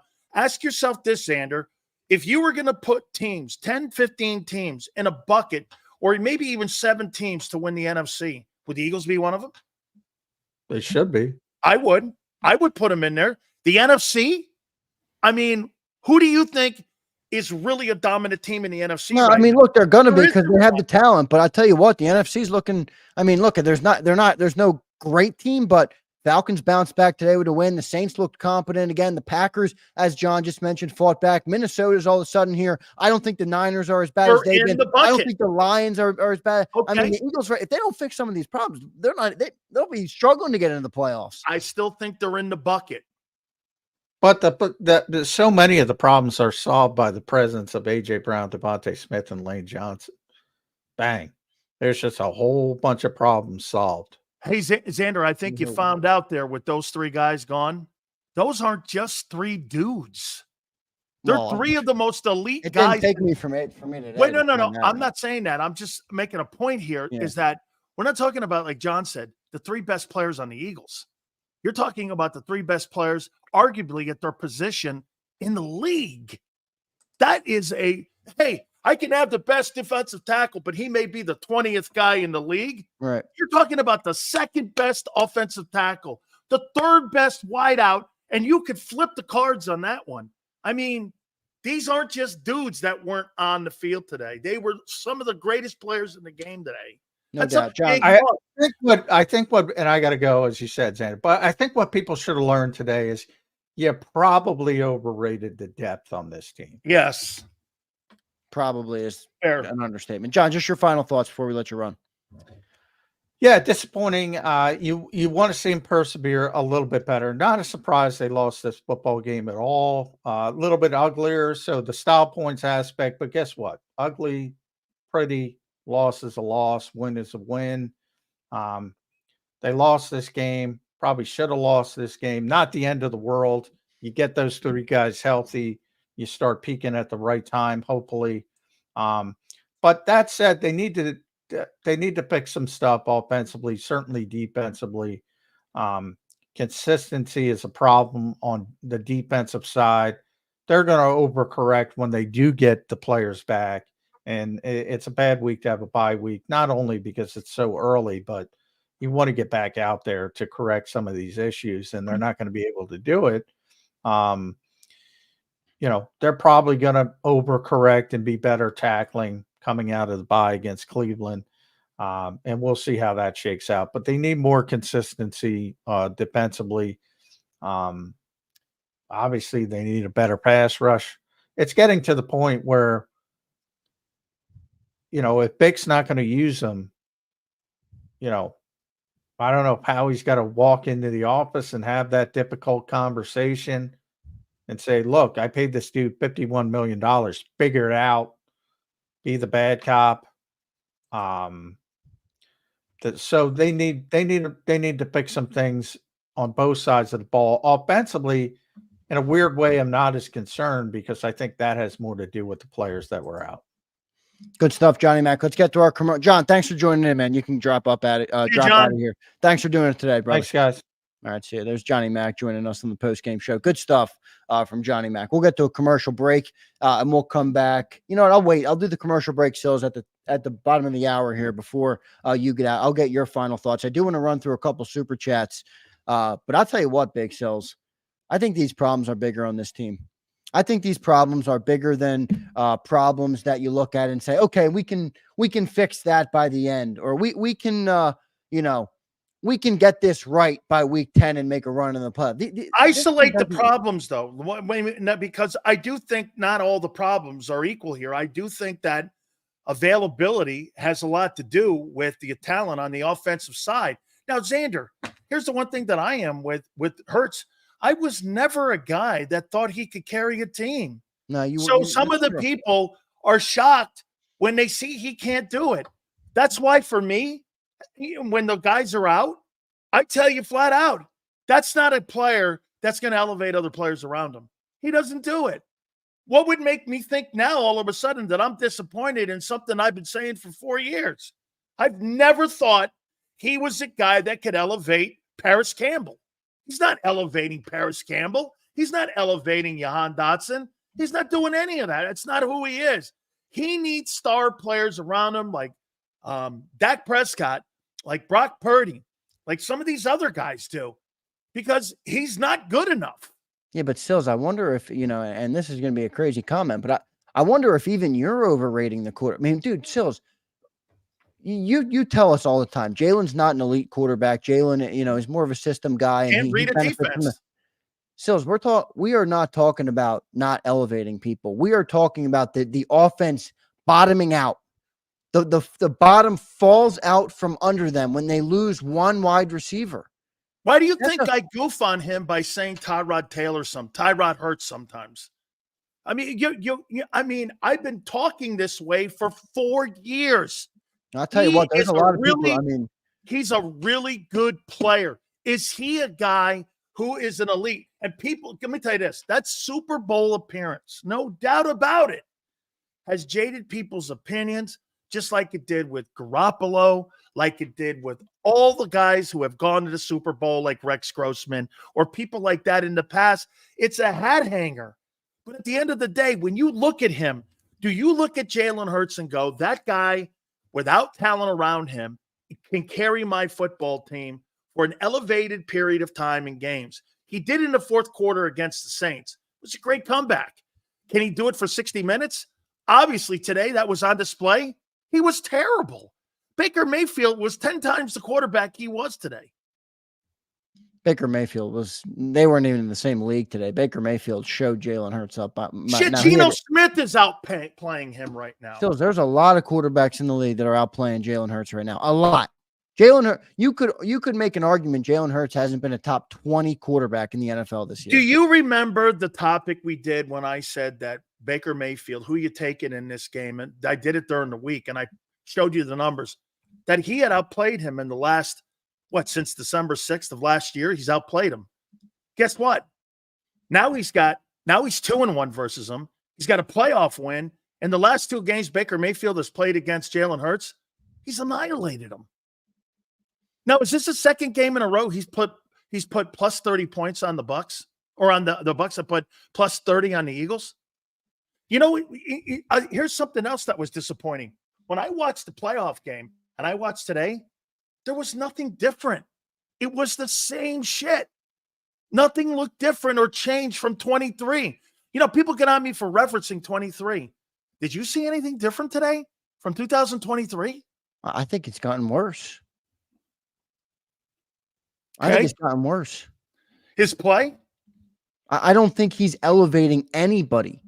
I think when other guys go out, the team almost doesn't even believe he's going to lift them up anymore. Dan, give me another reason a team, forget having, all right, I get it. You're not going to have maybe you're going to lose this game no matter what. When you talk about not having A.J. Brown, Devontae, I get it. Maybe you'll lose this game no matter what. You're down 24-0 and you have 0 yards.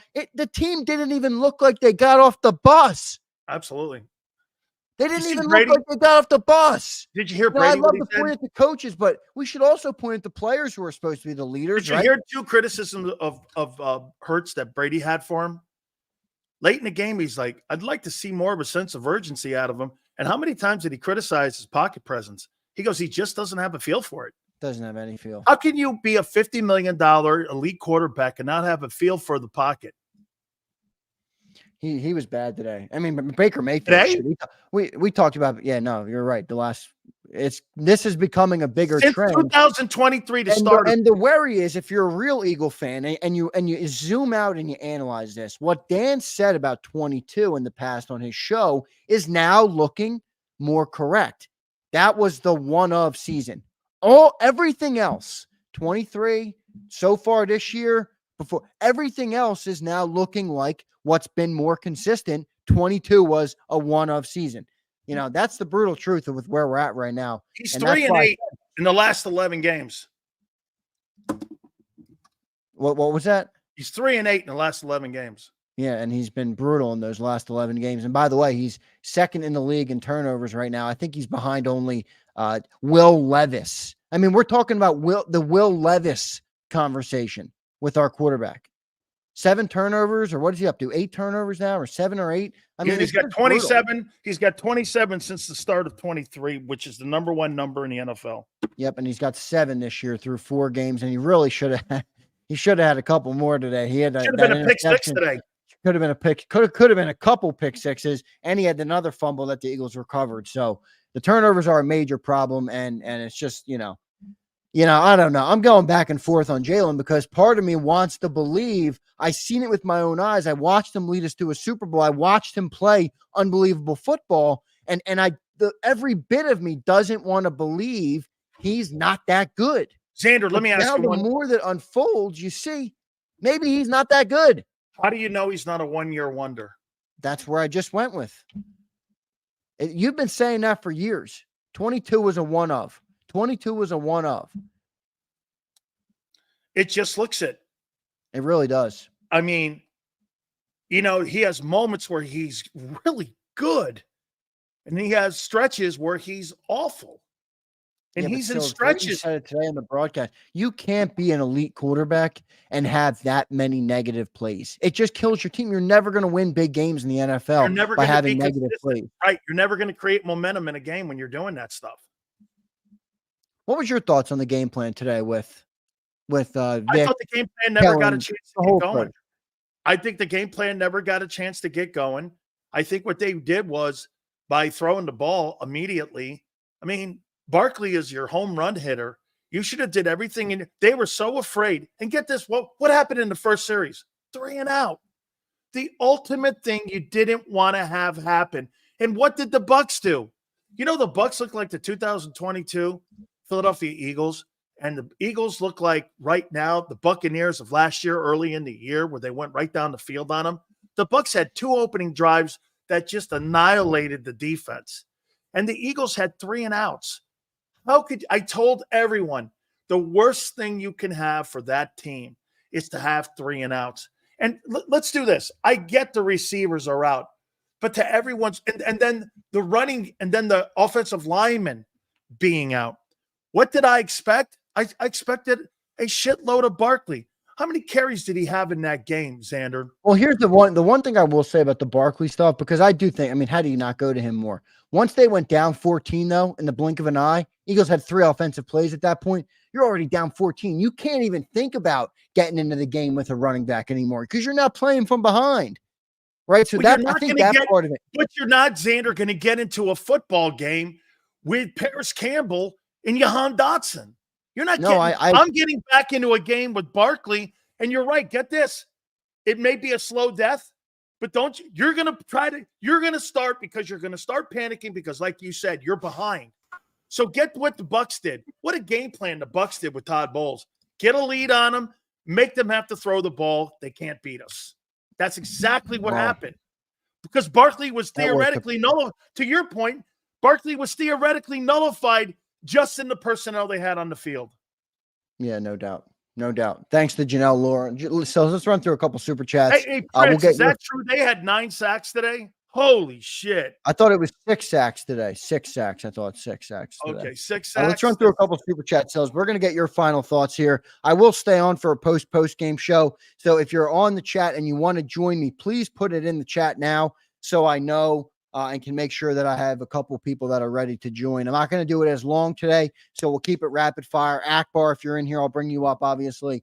So just let me know in the chat. I'd also like to get a couple new names. We had a couple new guys last week. Des the Hebrew was in. Rashid Mixon was in. We had a couple great guys last week. So if you want to join, please let me know. I'd like to get a few new guys in as well on the channel. We'll run through. Janelle, thank you for becoming a member. Janelle Lorman becomes a member. Thank you, Janelle. No Saquon jersey giveaway this week, but hopefully one for you next week. And just thank you for your support of the channel. And then I also want to give a shout while I'm talking about members to Terry Hayes and to Lucius. I'm not sure if Lucius is in here, but both of those 2 guys were our first 2 JAKIB Legend members. And we have an awesome thing in the works here at JAKIB that we're going to do for those 2 guys. So Terry and Lucius, please reach out to me. I'll reach out to you as well, and I'll catch you in the chat. We have something great to offer you guys for contributing to the program. So thank you very much. Let's run through a couple super chats here. Big Cells. Brian Pumper checks in. Zander, please tell me there is out on Hurts contract. Please. We need Cam Ward. No. Pumper, no way. No out in that contract. There's also a no trade clause. If you're talking about moving on from Jalen Hurts, you're talking about $100 million plus line of $100 million dead cap it. So it's just not married happening. to this guy like he is royalty. You aren't going anywhere with him. This is your boy. This is the guy you signed after 1 season, 17 ball games. I told you jumped the gun on him at the day when you signed him. Okay? Now you're stuck with his ass. You got to make it work. Brutal. Just brutal. Let's keep going. Prince checks in. So the defense gave up 33 points, and it's Jalen. Shut the F up. It was a dumb game plan. It was the same as last year, but it's Jalen. Come on. Prince, look, and I understand this line of thinking, because it's Jalen can't play defense too. But Prince, how many excuses are you going to make where our offense is just underperforming, man? They haven't been good. Even in our wins, they put up 18 and 21 points. So the offense just hasn't been good. If AJ's out and Devontae's out, Prince gives him a pass. It's a nothing burger. It's a nothing burger. It's a nothing burger. Suck. And then guess what he does? He rolls over and says, lack of talent. And on top of that, game plan. Here we are again. So Kellen sucked. Game plan. Another coach, huh? So this guy's going to get another coordinator fired? Hey, dog, after eventually, Prince, don't you look at it and go, it's the quarterback? How many coordinators is it going to be, Prince? That's an excuse. He doesn't. AJ's not in. I'm with you. He don't play well. Big shout out to Janelle. Dropped in a super chat for 20. Said Angelo Cataldi was right, and Janelle dropped in again. By the way, Angelo's on tomorrow at 3:30. So the big show tomorrow on the National Football Show from 2 to 6 p.m. Should be a great day on the channel recapping this. I mean, from a content perspective, so we got a lot to talk about with a bye week coming up because this team's got a lot of problems. So let's keep running through a couple of these. Prince says again, so in the last 20 years, there have only been 2 quarterbacks who elevated their receiving core, Patrick Mahomes and Tom Brady. That's Prince, true. Come on, man. There's more in the league right now. Look at Jordan Love in what he's doing now in Green Bay. Okay? There's not superstar wide receivers up there. What the fuck is Josh Allen doing in Buffalo right now with the no wide receiving core? Hey, dude, end of the day, Jalen Hurts doesn't make anybody better around him, and it was exposed again today. If he doesn't have top-flight A-plus receivers, he stinks. Hey, Zander, you have a quarterback who makes $50 million, who stinks. Basically this, you know who you have? Yeah, Baker Mayfield. Because if Mayfield has Godwin and Mike Evans, he's fabulous. You take those receivers away from him, he stinks. So you have Baker Mayfield. I told you on Friday, Hurts is closer to Mayfield than he is to those elite guys like Josh Allen. It's true. It's true, Prince. I'm sorry. I just can't agree with you, man. There's guys in the league right now who are elevated. He thinks that guy's Josh Allen. He ain't. No, he's not. There's no doubt about that. So Prince keeps checking in there. I do want to get to him because, he's supporting the show. Prince says, you guys don't understand how difficult this I agree with, with some of the tackling, but Sills is a defensive guy, Prince, so it's going to be hard to get it by him. He says, you don't understand how difficult it is to play off that far, and they expect you to make an open field tackle coming in at full speed. That's Fangio, Sills. He's got these dudes playing so far off, and then every fan gets mad at them for not making a tackle. They're not even in position to tackle some of these athletes. It's a fair point. I get it. They're still going to make the play, but let me address. Look at what Prince just wrote here. Well, that goes back to your general manager not having open field tacklers on your team. If you know you're hiring a coach that does that style of play, that's on your ass to fuel that team and to stockpile that team with players that know how to tackle in open space and open field. You don't have any of it, including Sidney Brown. You have none of that. They are the worst tackling football team. You know why, Zander? The linebackers are trash cans. The guy you got from the Jets is a trash can. Smith is a trash can. That dude is a joke. Bryce Huff is a joke. They're trying to sit here and trying to justify it's Fangio when you didn't tool the team with proper product. I'll tell you what, Sills, this fan base is getting a little bit more fed up on the quarterback. Now, look, I just know JAKIB Nation, right? I do this all day. This is my sandbox of Eagles fans, all of our great supporters. So I go off of what the fan base is feeling based on what I read on JAKIB. I don't think we've ever gotten super chats to the tune of Jalen Hurts out on, this guy's out on Hurts. This dude's out on Hurts. This dude's out on Hurts. This dude's out on Hurts. Out on Hurts. Out on Hurts. I mean, the fan base is now turning on Jalen Hurts. Is it justified, Sills? It's like they're waking up. And look, I say this all the time, and I know many of you think that I want to be right. No, I'd rather be wrong because I'm not rooting for players not to be successful. But at the end of the day, I never thought he was an elite guy. And so I'm not surprised that they've caught up and the league's caught up with him. And that, get this, no matter how much talent you put around him. And I think the problem that people are having in Philly, you're putting all this talent around him. You're bringing all these coordinators in. You're changing all these plans. And they're having no impact. It's not having any impact. He still looks like 23. I tried to tell you guys that this was going to be the end result. You know what was going to be the end result of? Carson Wentz. This is what you're looking at.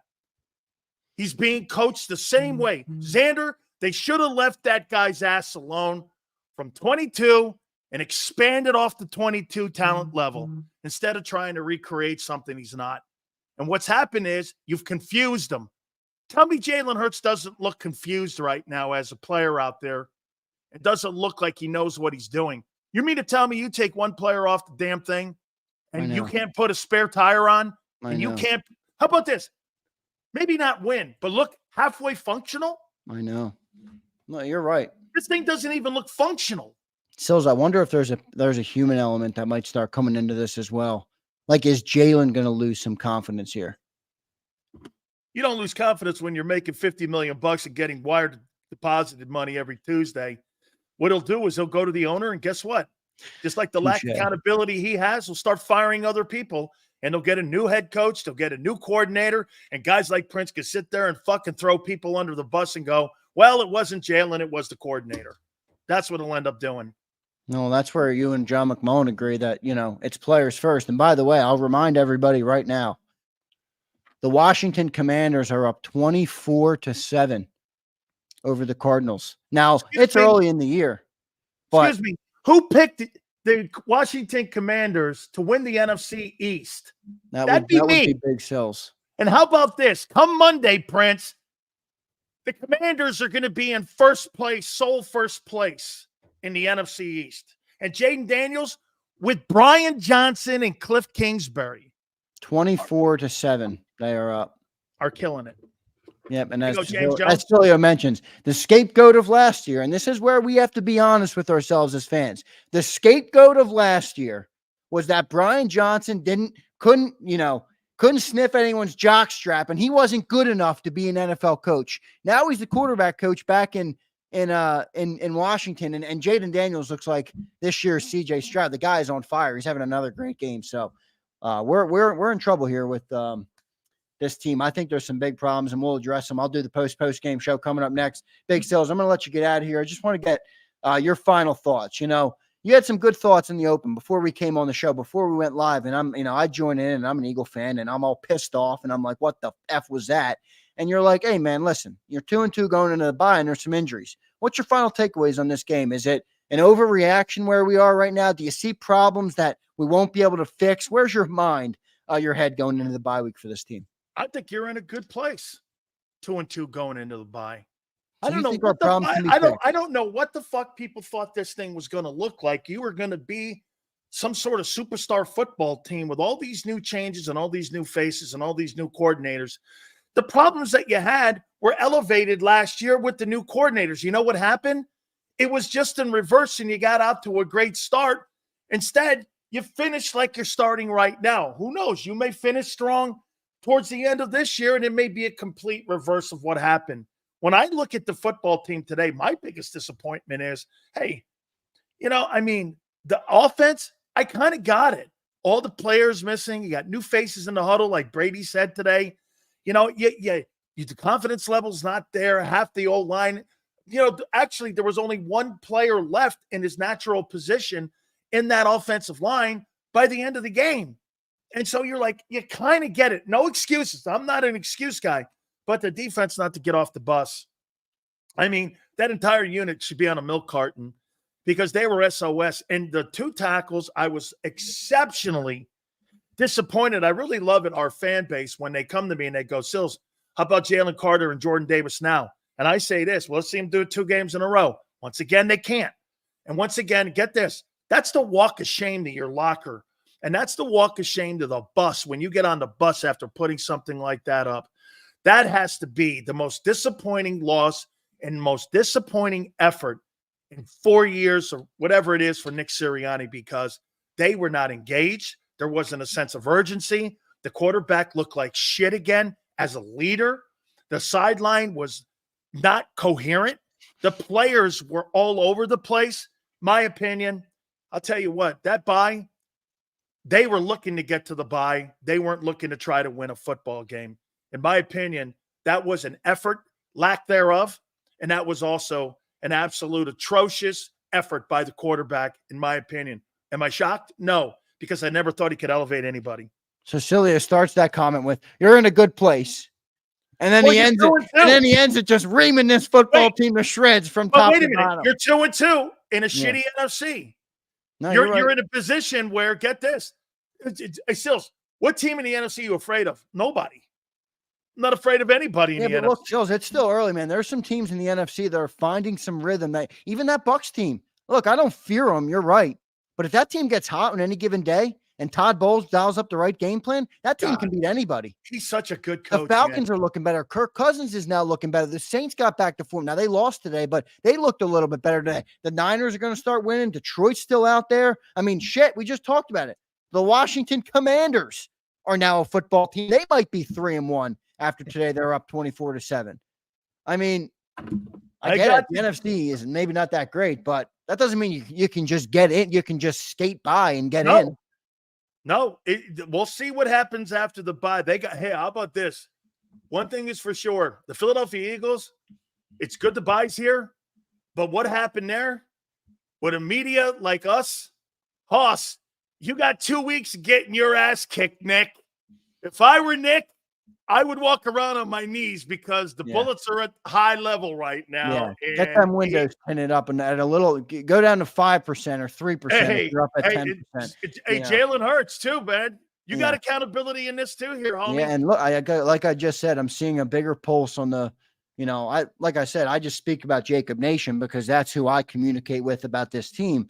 And we've always had our fair share of very knowledgeable listeners, and they've always fallen on multiple sides of the spectrum, sides of the aisle when it comes to this stuff. I'm seeing a lot more, against him, and I wonder if the tide is going to start to turn, like it's similar to how it did on, dare I say, Carson Wentz, but that's how it did. Sileo, great show today, man. Looking forward to 2 to 6 tomorrow with the National Football Show. Something tells me that's going to be one of your best shows ever in 4 years on JAKIB Sports. Oh my God. Mr. Filibuster allowed me to talk today, so I was really happy that. I'm happy. You put on your big boy pants and you stepped in when you needed. Yeah, I had to, or guess what? My bill would have been not passed here. So Monday, 2 to 6 Eastern. I can't wait for all of you, especially you, Princess. I can't wait for you guys. Zander, First 365 ought to be good. I love our fan base. You guys were great today. I appreciate you having me, brother. Sileo, good stuff, man. Let's get to our commercial break. I'll come back. I'll run through some super chats with the great people here on JAKIB Sports. Any more of them, please drop them in there. I'm going to get to all of them after the break, and we'll do our post-game show segment, and I'll bring on a few of I don't have as long tonight, but I will give you guys at least 25, 30 minutes on that. Sileo, good stuff, man. Stay tuned, everybody. The JAKIB Postgame Show will be right back in 3 minutes. He's blocked well and tries to cut through the middle. Oh! Your gut says Miami is going to win, and you should take the over. Your gut also said your NFT selfies would only go up in value. They didn't. But your head is on SportsGrid and knows the QB is in concussion protocol. The backup has a 45 QBR against the zone coverage. The New York D has the most sacks in the league. So yeah, trust your head. It's smarter to be on SportsGrid.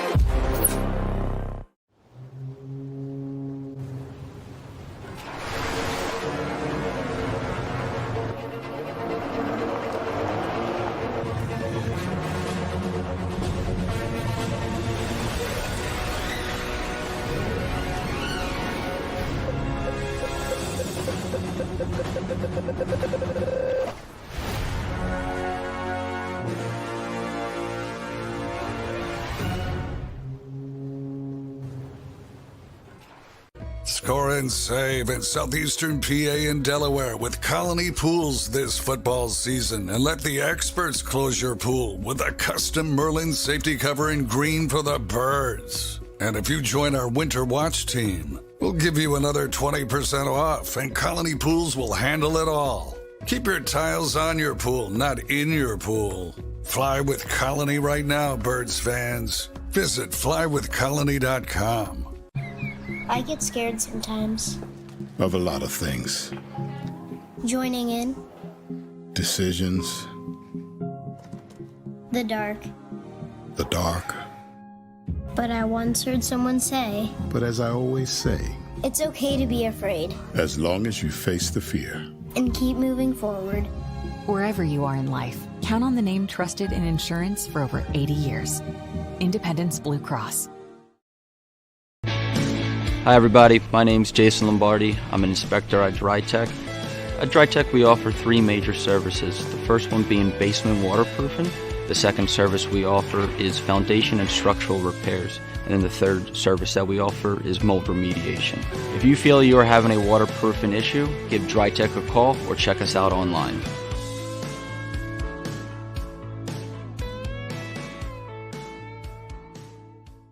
Heading down the shore.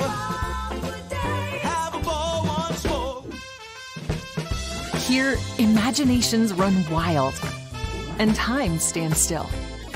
Because here, you can find the best of the Jersey Shore, all on one 5-mile island. So leave the old you behind and get lost in the woods. Wild, wild, wildwood. Plan your stay in the Wildwoods today. EAGLES, Eagles.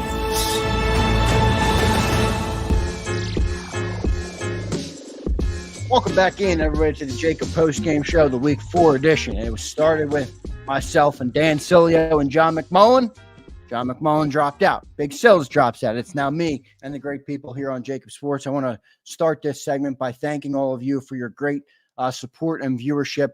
I know we're in a weird place with this team at 2-2, but you guys have really supported the channel, and you guys are like my friends, man. You guys have helped our platform become such a dominant force, and I can't thank you guys enough, especially in the last 30 to 60 days. It's been tremendous, the amount of support we've gotten here at JAKIB, and we're all kind of going through this season together. And I wonder if some of you share this thought as I thank you guys for your support.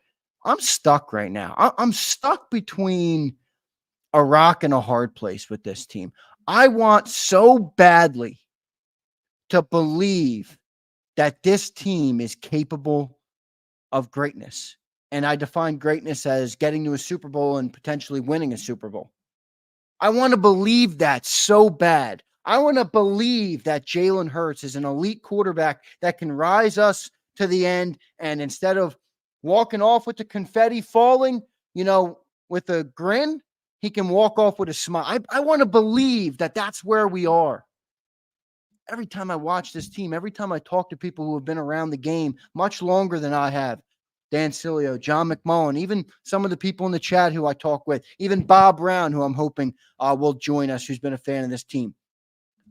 It's hard. It's getting harder and harder for me to believe that this team is capable of greatness to that extent. And, that's where I am as an Eagle fan. And, I'll even scoot it right into the quarterback with Jalen Hurts. And, that's where I am with Jalen. Someone was like, you're flip-flopping on Jalen. I'm like, I know. You think I don't know that? I want this guy to be great. I predicted him in the beginning of the year. I want him to be the MVP. I want him to lead us to the promised land. I want him to be great. I predicted that on the show. It's in black and white. You can go and pull the clip.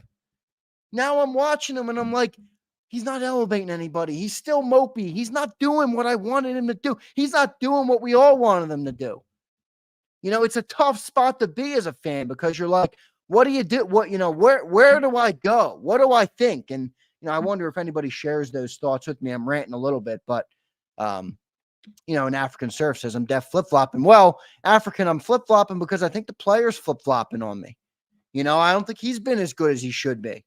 And I think he's gone from good game to bad game to good game to bad game. 7 turnovers in 4 games, 27 in the last 22. African Surf. We can't just write that stuff off as it doesn't matter. It does matter. So we're going to see. I'm going to take a couple super chats, and then I'll drop the link and have you guys join me. It says my connection's a little low. Can you guys just give me a chat as long as my connection should be still holding strong, but I just got a notification. Let's go to Terry Hayes. Terry, if you're still in here, man, I do want you to reach out to me. I have a special I'd like to send you to a game here. I just spoke with, our ticket guy at JAKIB, the guy that helps us get tickets when we need them. And Terry was the very first person to become a JAKIB Legend member. The very first person. JAKIB Legend is basically just the top tier of membership here on YouTube. And it's really just you're supporting us. That's basically what it means to be a JAKIB Legend, is that you're supporting us to the highest level that basically is there. And Terry was the very first person, and we've had 2 that have done it. So Terry and Lucius, and I'd like to send Terry to a game if he's up for it. Now, if he doesn't want to do it, that's fine. Or he's not in the area, or whatever the case may be. I'll do something else for Terry. Maybe it's a jersey, maybe it's a JAKIB care package, whatever it might be. By the way, the merch line's coming great, guys. You guys are gonna love it. And Abe, I'm gonna email you tonight, Abe, with some stuff. There's some really good stuff in the works.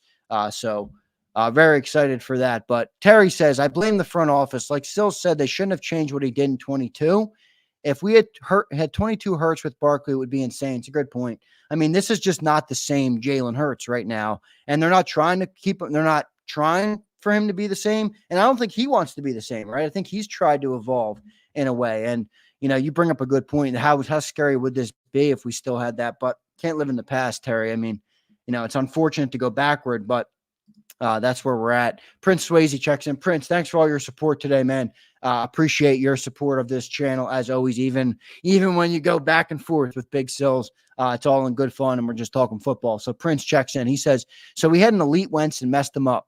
We have Jalen playing out of his mind and messing him up. Bro, you guys don't see it. Prince, that's a hell of a point.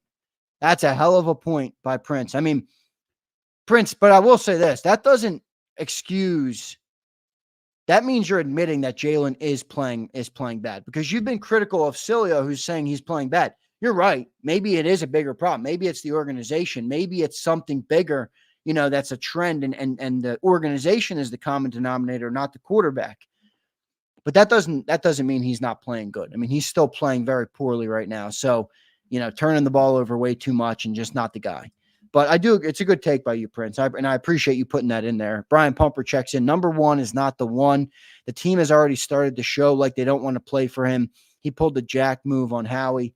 I'm not sure exactly what you're going for there, Pumper, but you have been hard on Hurts. And, I hate to say it, you're starting to be more and more right. If he can't elevate, any of the guys around him, at what point do we have the conversation that, look, we're just not going to go as far as we want to go with him at the helm, especially paying him elite money. I don't have a problem with him making elite money. I think it's great for the guy, great for the player, whatever. But if you think you can build a good enough defense and a good enough roster, with a quarterback that's not going to elevate players, you just don't have the right recipe to win. Now, if your quarterback plays like elite quarterback, it's the right recipe. But so I don't fault the contract, but I will say the player deserves some flack for not playing up to it. Jack Dwight checks in. Jack, thank you for checking in. Brother, I'm going to try and get to as many comments as I can. I do appreciate all of you being here. When 22 started, most had doubts that Hurts was a franchise quarterback. Eagles won a lot, went to the Super Bowl. Then Foles said he was a top 5 quarterback. Well, Jack, you highlight why I'm going up and down on the guy, right? I mean, the dude came in I was a freshman at Alabama when Jalen Hurts was a freshman. We were at Alabama at the exact same time. He was a celebrity on the damn campus. When he walked around, everybody, called his name. So I've been watching him since the start. And yeah, I mean, everybody had their doubts about him being a college quarterback. Then he becomes an MVP, and now he's back to not elevating guys. That's why it's been a roller coaster a little bit. So no doubt about it. Pumper checks in again. We about to storm the NovaCare in the 6th. I have Jalen on a skillet, and his ass is cooked. Get this bum off my squad. Pumper, I'm not going that far, man. He's our quarterback, and I'm still going to ride with him. But he's got to be better. There's no doubt about it. So let me just check in on the regular chat, make sure everybody's Emily's good. James A checks in. Zander, exactly. He's not living up to the contract. James A, I would agree. I would agree with that for sure, man. I think that's a completely fair comment to make as an Eagles fan. African Surf says, we can all agree he's playing bad, but it's also not his usual play. Well, African, if you zoom out a little bit, and this is where I, like I said, I'm stuck between a rock and a hard place. Is Sileo right? I mean, 22 is now African. The deeper we get away from 22, the more it looks like that was a one of. That was not the usual. That was a one of, and everything else looks different than it looked in 22. That's going to be a question we're going to have to answer soon, and it might be a tough answer. I hate to say it. Flexing, good to have you in here, brother. Thank you for being here. They need you. You're right, Flex. They could use your support on the sideline. Caleb, I'm definitely letting you join today, man. You've dropped some super chats, so appreciate your support. I'm going to put the link up in a second, and I'll bring you guys on. Let me stop rambling. I'll put the link in the chat so you guys can join in now. There comes the link. So get the link. If you want to join in. I'd like to bring on some new people as well. And I don't think I'm going to get to everybody depending on how many join. I got some back end scheduling stuff and some production stuff that must be handled, but I will take a couple people for sure. Kadeem checks and says, I missed Super. Kadeem, let me get you, my man. Let me get Kadeem. Kadeem says, which wide receiver was winning? I saw no separation in that. Well, Kadeem, you're 100% right. Nobody won today. That's for damn sure. And that's why I said the point about Britton Covey. You know, people were like, Britton Covey's not a wide receiver 3. I'm like, okay, maybe Britton Covey's not a wide receiver 3. Britton Covey got a lot more separation than I've seen Jahan Dotson get. That's for sure. Nobody got separation today, Kadeem, to your point. So thank you for joining in, brother. Thank you for the super chat. Let's get through a couple of our JAKIB Nation members. I'm going to start it off with my good friend, Bob Brown. Bob, you ready to go? I'm going to bring you up first. I'll bring Bob Brown in now. Bob, you're my voice of reason as an old Eagle fan, as a guy that's been covering this or watching this team for a long time. How concerned are you? How big are these problems? Are they fixable, Bob Brown? Problems are fixable. The issue that I have, first I'll say this, Sileo's wrong. About Sileo makes a lot of claims. You gotta clarify what's You're right. Well, if you flip a coin 100 times, you call heads and tails at the same time, you're going to be right 100% of the time. He's not right. Let's go to Baltimore. Baltimore has a similar quarterback. They didn't take that quarterback and try to make him something he wasn't. They hired an offensive coordinator that set a system to the skills of the guy that they had. We didn't do that. In 22, and I've said this on the show with Sileo, and you've heard it. In 22, Jalen Hurts was Magic Johnson. He ran the floor, he distributed, it was magic, and he earned a $50 million contract. And to congratulate him, they said, that's great. Now we want you to be John Stockton. We don't want you to drive to the hole. We want you to run set plays and shoot threes. And that's not his game. That's a mistake. They are playing the guy out of position. Now, are turnovers a problem? Yes. Is he confused out there? Absolutely. He wants to run, but he tries to climb the pocket and step up. There were lanes he had, and he tried to stick in there. He doesn't have a feel. He's not going to have a feel in 4 weeks. He's never been asked to do these things. You watched him in Alabama. Was he asked to do those things in Alabama? No. Not even close. He was an athlete playing quarterback, and he was damn good at it and got us to the Super Bowl. And we said, in typical Philadelphia Eagle organization fashion, it's plug and play.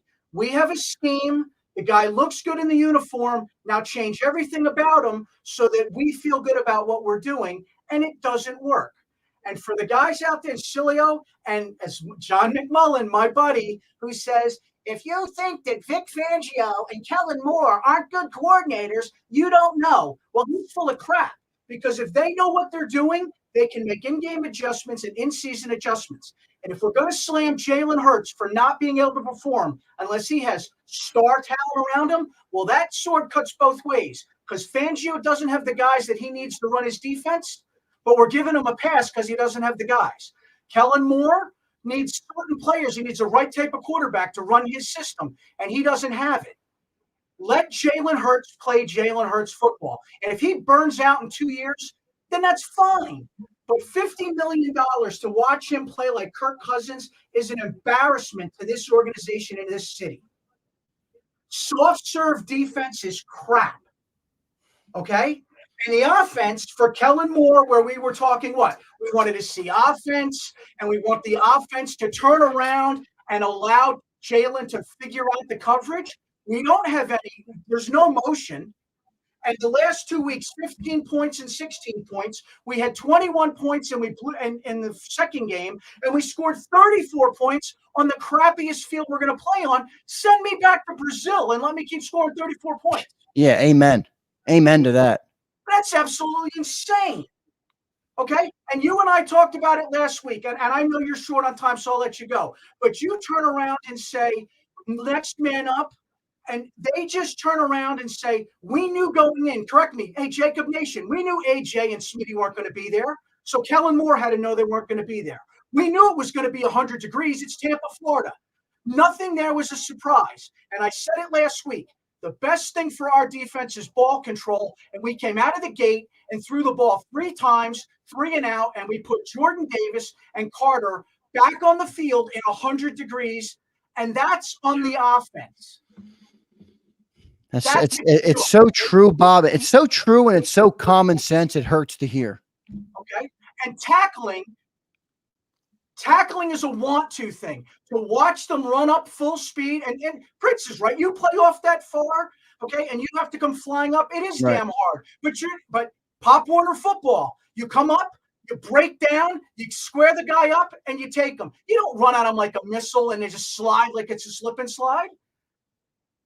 Our team is the exact epitome of our coach. It took on his demeanor. And our coach has a know-nothing job, and our team has absolutely a rudderless feel to it right now, and it starts at the top. And I don't mean Nick Sirianni. I mean Howie Roseman. He built this team, he hired the coaches, and now we're just adrift down the river, and when everybody's shocked. This is insane. It's absolutely insane that the team that I love knows that we have an athletic quarterback that can cause problems, and we are basically putting a bit in his mouth and telling him to stand in there and be a good soldier. He's not going to get more fired. Moore's going to get more fired. This was the perfect game to go back and run RPO. You've got no receivers. It's 100 degrees. The defense is going to be gassed, and Todd Bowles is going to have to figure out what to do. And we came out and said, no problem, Todd. We're going to throw the JV receivers. That's a joke. Well said, Bob Brown. Bob, thanks for sharing your thoughts, man. I think you're spot on with a lot of what you said. It's clear you know the football, you know football well, and you've been covering this team for a long time. So I appreciate your passion and your enthusiasm. We're in a tough spot right now with this team. Hopefully they can turn it around. You think they will turn it around? Last question. No. I think that they're going to be a middle-of-the-road team. Now, the NFC's weak, and we come out of the bye, and we play some teams that we can get overrun. They correct some things. But as you said last week, our expectations are not to win the East and limp into the playoffs. No, is this team right now a Super Bowl team? No. Can it be? This team cannot be a Super Bowl team if you tell Jalen Hurts he needs to do 7 steps drop, read a defense, and stay in the pocket, because that's not his game. The scheme that he's good at took Kansas City to the end of the game in the Super Bowl, and we were one fumble away from beating Kansas City. Why are we asking the kid to do something he's not comfortable doing when we know doing what he's good at? He earned a $50 million contract. It makes no sense. There's no common sense involved. Bob, thanks for joining today, man. I'll talk to you again next week. All right, Great brother? job, pal. Have a good week. There's Bob Brown. Great stuff from Bob Brown. There, I got a bunch of people in the chat I'm going to get to. I see my man Akbar, Mad Bird's in there. The O-line guru, he's a new guy I haven't had up, so we'll get to him. And Clary Vu is also in the chat. And then Hot Sport, I see all of our people. Let's go to our man Akbar next, who's in the chat. He got in first. Akbar, talk to me, brother. How you feeling after this 2-2 game? I've talked to you after each game. I think we'll do it each week at this point. Where are you, man? We're 2-2 going into the bye week. My man, Big House Krause. Thanks for having me, homie. I like that. What I got is Baker Mayfield playing like Steve Young, and Jalen Hurts playing like Steve Martin. You see what I'm saying? Like the Bulls bum juice. Yo, Jalen, your bum juice, bum sauce. He's trash, dog. Like, okay, is Jalen a good football player? He's a good football player. I give him that. But as far as like quarterback wise, I don't agree with Bob was saying a lot of good shit, but I don't agree with, like, keep Jalen a RPO guy. The league caught up to the RPO. The RPO is not pushback with it as well. The RPO is not that like that no more. Like you can throw it in there, but you still got to be a sustainable quarterback in a pocket. And the Bulls just don't have the feel for it. Now, I remember back in the day, you used to see Dak when he comes out prior to the game. He's working on his mechanics, like he was doing that hit thing and all that. Huh? He gets clowned for it all the time, but you see why he gets clowned for it. But look how he played though. I mean, the Bull got good mechanics in the pocket. Look at Brady. Every year you hear about Brady. Brady is working on the off season to perfect his game where he was deficient at some point. He was always working. This cat not doing that, man. There's no reason in the world. Now, this is so what Kellen Moore is new. He been playing this style defense going on 2 years. Like, at what point do you work on your footwork? At what point do you work on moving in a pocket? At what point do you work on knowing when the blitz is coming? At what point do you look at uh you know the fucking routes that's running? Sometimes you should be able to Do you think, Akbar, do you think it's a you either have it or you don't thing, or you think he can get better at it if he spent the time on it? Nah, man, he ain't got it, man. You remember Derek Carr? Remember that great season Derek Carr had, and then he got hurt? We never seen him again, have we? What quarterback have we ever seen come in the league was half-assed, and then after 4 years they were awesome? Except for like Brady. You know, he like the only one. Like Brady, even when Brady was first starting out, he wasn't trash. Like, he's had mechanics. He can look at Purdy. Purdy bad as shit, dog. Purdy bad bull. Like, I like the bull. He's playing good right now, man. Huh? He's on right now, Brock Purdy. He looks damn good, and that's why, he don't got anybody playing for him right now. Debo's out. I mean, and he's playing good ball. I don't give a fuck what coordinator you bring in. You could bring in fucking Lou Holtz from back in the day with his running style offense. That shit not sustainable in the NFL. You got to be able to work that pocket. You got to be able to read defenses. You got to be able to look one way, you know what I mean, look at linebackers off one way and throw it the other way. He don't do none of that shit, man. And Sills, you got to stop comparing this dude to Mahomes and the other kid, Josh Allen. You gotta compare this dude to backups, man. You can't compare him to no starter. What starter? He looked worse than any starter ever. I never seen a quarterback, to my knowledge, like just be in a pocket and just look lost. He looked lost. Like, he looked like he think he on a baseball field. Yeah, it's like he's on lava, man. He's standing on lava in there. He don't know what the hell he's doing, dog. So listen, if he was a serviceable quarterback, we could get we can get knee deep in the playoffs if we had a good defense. And our defense is trash. Our defense is trash, dog. Akbar, you start getting that. We're gonna be here all night, brother. I gotta run 2-2 going into the bye week. You feeling all right? Is this season becoming a wash for you? Where are you on this? I'm washed. It's a wash, man. We don't have a quarterback.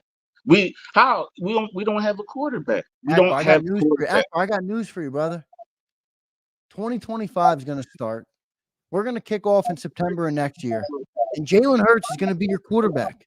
It don't matter who the coach is, who the GM is. It doesn't matter if Jeffrey Lurie sells the damn team. Jalen Hurts gonna be your quarterback. That's a shame. I wish he would break his leg or something, and then no, I'm joking. But I'm just saying, like maybe he catch the flu or something, and then bring Carson Wentz back. Bring Carson Wentz. We need a different quarterback, man. And the defense. The word of the week is abysmal. Our team is abysmal. Like, I like that word. We are not. You good. Comment that in the chat that your mom used to say that word? No. What my mom used to tell me was fake it till you make it. And that's what Jalen. You guys, I thought you had a comment in the chat this week that was like when stuff went wrong in my house. I think my mom used to say a bit or something you said, I thought. Oh, yeah, you're right. I don't remember what it was, though. I forgot the word. All right, I got to run, Akbar. I appreciate it, bro. I'll talk to you after the game. Not next week because there's the bye week, but hopefully the game after that. All right, brother? All right, that's what's up. Good. Nice. Thanks for having me, Z. You have a good night, dog. Appreciate you, Akbar. I'll talk to you later, man. There's Akbar joining. Great stuff from Akbar. As always, love talking to Akbar. My weekly segment with Akbar becoming a big hit. By the way, the biggest takeaway of that was bum juice. He's saying bum juice, and I'm trying to keep a straight face doing a show, listening to my man Akbar. He is hilarious. Let's get to my next boy. Where'd I go? Mad Bird. Mad Bird, you ready? I'll bring you up now. Let's go to Mad Bird. Yo, Mad, what's up, Zander? How you doing, How's it going, man? Good, man. Great to have you back on. Haven't talked to you this year. I talked to you in the preseason. Preseason, yeah. Yeah. Your thoughts, man? 2-2 going into this bye week. Still feeling good about this team, or where's your head at? I wasn't too concerned about this game because we're going in the bye week. We gotta get everybody healthy. Everybody's hurt. I was more concerned with just getting everybody healthy. Everybody's about 2-2, 1-2 going into this week. So the 3-0 teams, maybe Vikings look pretty good, but other than that, I don't know yet. It's still too early to tell. There's a lot of teams that are going to come back to reality. I will say the Commanders look legit. I think the 49ers are going to be a lot better than they've played. I think the 49ers, once the 49ers get healthy, they're going to be a good team. Exactly. They're going to be a good team. So there's still some players out there, and playing like we are is not good. I want to ask you about Jalen Hurts. He seems to be, he's always going to be the lightning rod. He's the quarterback, but I will say the tide seems to be turning just from my perspective. Like I said, I read and consume JAKIB Nation all day. I don't really, have much time to go on ESPN and listen to what they're saying. Mm-hmm. But JAKIB Nation has always supported Jalen Hurts. We got a lot of people now who are turning on the quarterback. Where are you on Jalen Hurts? I'm going to ride and die with Jalen, but you got questions. It's a problem. Rolling out right, he's trying to limit that, and I can tell he's trying to limit rolling out right. But holding on to the ball that long, I don't know if we got to get plays quicker or he needs to read the play. I always say this on Twitter, is that there are players open just about most plays, and Jalen is not even looking at him. Dallas Goedert's open a lot. He was open today a couple times. I know there was a couple of drops, so I'm going to give a little, pause there. But Jalen just, I don't know. Is it the height thing with him, with the linemen? I really don't know. I would think it'd be a little bit more corrected by now, but it seems to drive me nuts because it's getting me insane to where he's not improving on it. And I see it week in and week out. I'm not upset about the loss today, but I'm upset with the effort and I'm upset with the constant same issues. The issues are not being addressed. We don't need to be using broomsticks in practice. We need to get to the meat and potatoes of this team. Right. And we need to get stuff together. And, Nick teaches accountability and fundamentals. I'm not seeing it. And if that's what our head coach is going to be, I want him to at least take care of that. And if that means going after everyone individually or saying, hey, we need to put our foot forward and we need to get our stuff together, I'm going to be okay with Nick. But for the situation that he's in, I get it. I'm not putting too much blame on him or the coaches. I think the players, I saw CJ I saw him avoid a tackle, and I could be wrong, and I could get a lot of hate for that. I want this team to be a great team, like Sil says, and it's like I don't have any kids, but if you have a child out there and you want them to succeed, this is what you want. This is how you feel about the Philadelphia Eagles, and it's failing right now. Let's see how it all plays out. Matt, thanks for joining the show, man. Great to talk to you again. Hope you're doing well out there, enjoying the season, enjoying all your time. Appreciate all your support of the channel. I'll talk to you again soon. All right, brother? Sure, brother. Go Birds. Yep. Go Birds, man. There's Mad Bird. Thank you to Mad Bird for joining in. We've had Mad Bird, Akbar, Bob Brown, all excellent commentary from our chat. Let's go to my man, O-Line Guru. This is a new guy. We have never had him on. O-Line Guru, what's up, brother? What's up, man? How you doing? Man, we need you today, man. We needed an O-Line Guru out there to give, to help them out. Yes, sir. Yes, sir. I was Caleb Brannon, the one in the chat. Oh, okay, cool. Good. I was going to ask you what your name was in the chat. Yeah, I know a few people in the chat probably know me. I've been on Lower Brunson Gate City. A few other people's doing breakdowns. Okay, cool. Your take on the game, man. Where are you on this team? 2-2 going into the bye week. Obviously, that was an ugly game, but when you zoom out a little bit, you're missing AJ, you're missing Devontae, you're missing Lane Johnson. You're not expecting it to be pretty. Where are you on this team? 2-2 going into the bye week. I'm actually not as negative as most people, I would say. Obviously, in the beginning, it was really bad. I think that we actually made good second half adjustments, but we're not talking about enough. We made great second half adjustments, even with walking the sleigh up on Mike Evans instead of having everybody 10 yards off the ball on defense. Also, with us running the ball more in the second half, it seems as if our coaching staff woke up. In the first half, playing against playoff teams, you can't be down 24, and that's why I was really honing in on us not running the ball with Saquon Barkley till 5 minutes left in the first half. That's asinine. And you don't have your wide receiver 1 and wide receiver number 2. You think they got behind though? You think they got behind though because you're down 21-0. The Eagles have had 8 snaps on offense. Now all of a sudden it's like I can't even run Barkley if I wanted to. But now you're right. About it. A couple were brutal, but this is the thing about it though. I see where you was coming from there, but Even in the second half, you see we still ran the ball. We were still down 2 possessions. I And know. also with that, we was only down 14. It was And it still worked. like it was worked. 8 minutes, and it worked. And it was still 8 minutes left in the first quarter. It was a whole Right. football game left. Right. 14 points ain't that much when you got the ball, and it's still the first quarter. No, So no doubt. we didn't run the ball at all. And this is my biggest ick with it. We played against the Tampa Bay Buccaneers twice in the playoffs. I did a film breakdown of one of them in depth. We played against them twice. Same thing. We didn't run the ball. We got behind, and we try to rely on Hurts with the arm. And I understand that we pay him a lot of money. I'm a fan of Hurts, but it's like in any league, you got to be able to coach to the players that you have. Right. And we're not doing that.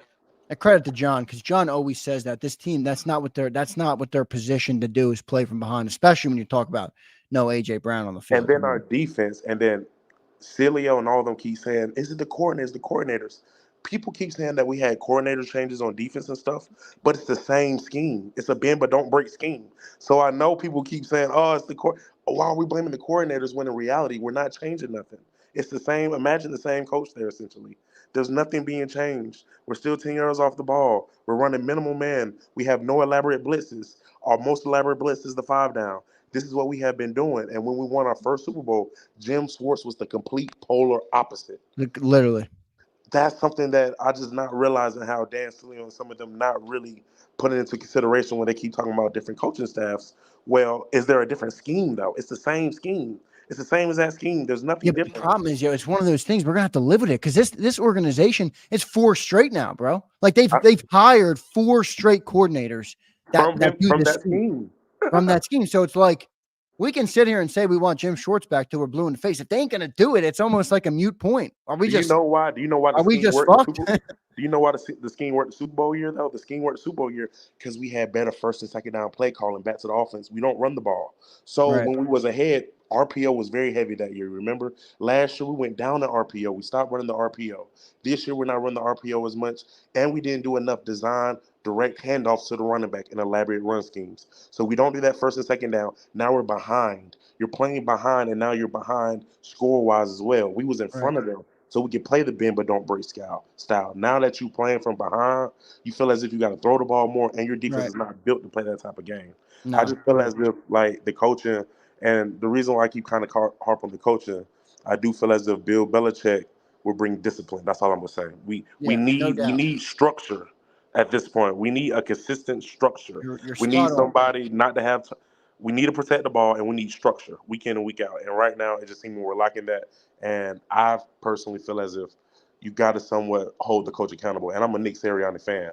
Like, we got to be honest. Jalen Hurts has the most wins out of his class. He's been winning as well. And also, he was 10-1 last year. Sirianni was the coach of that team. We got to have some type of open view. They're not horrible, but I mean, we do need to tighten up. So yeah, we got some problems. Hey, O-line, thanks for joining, bro. Caleb, your name is. I know that. Thank you for your support of the network. Great stuff today, man. You know your stuff clearly. Great to have you on. Hopefully, I'll talk to you again soon down the line. All right, brother.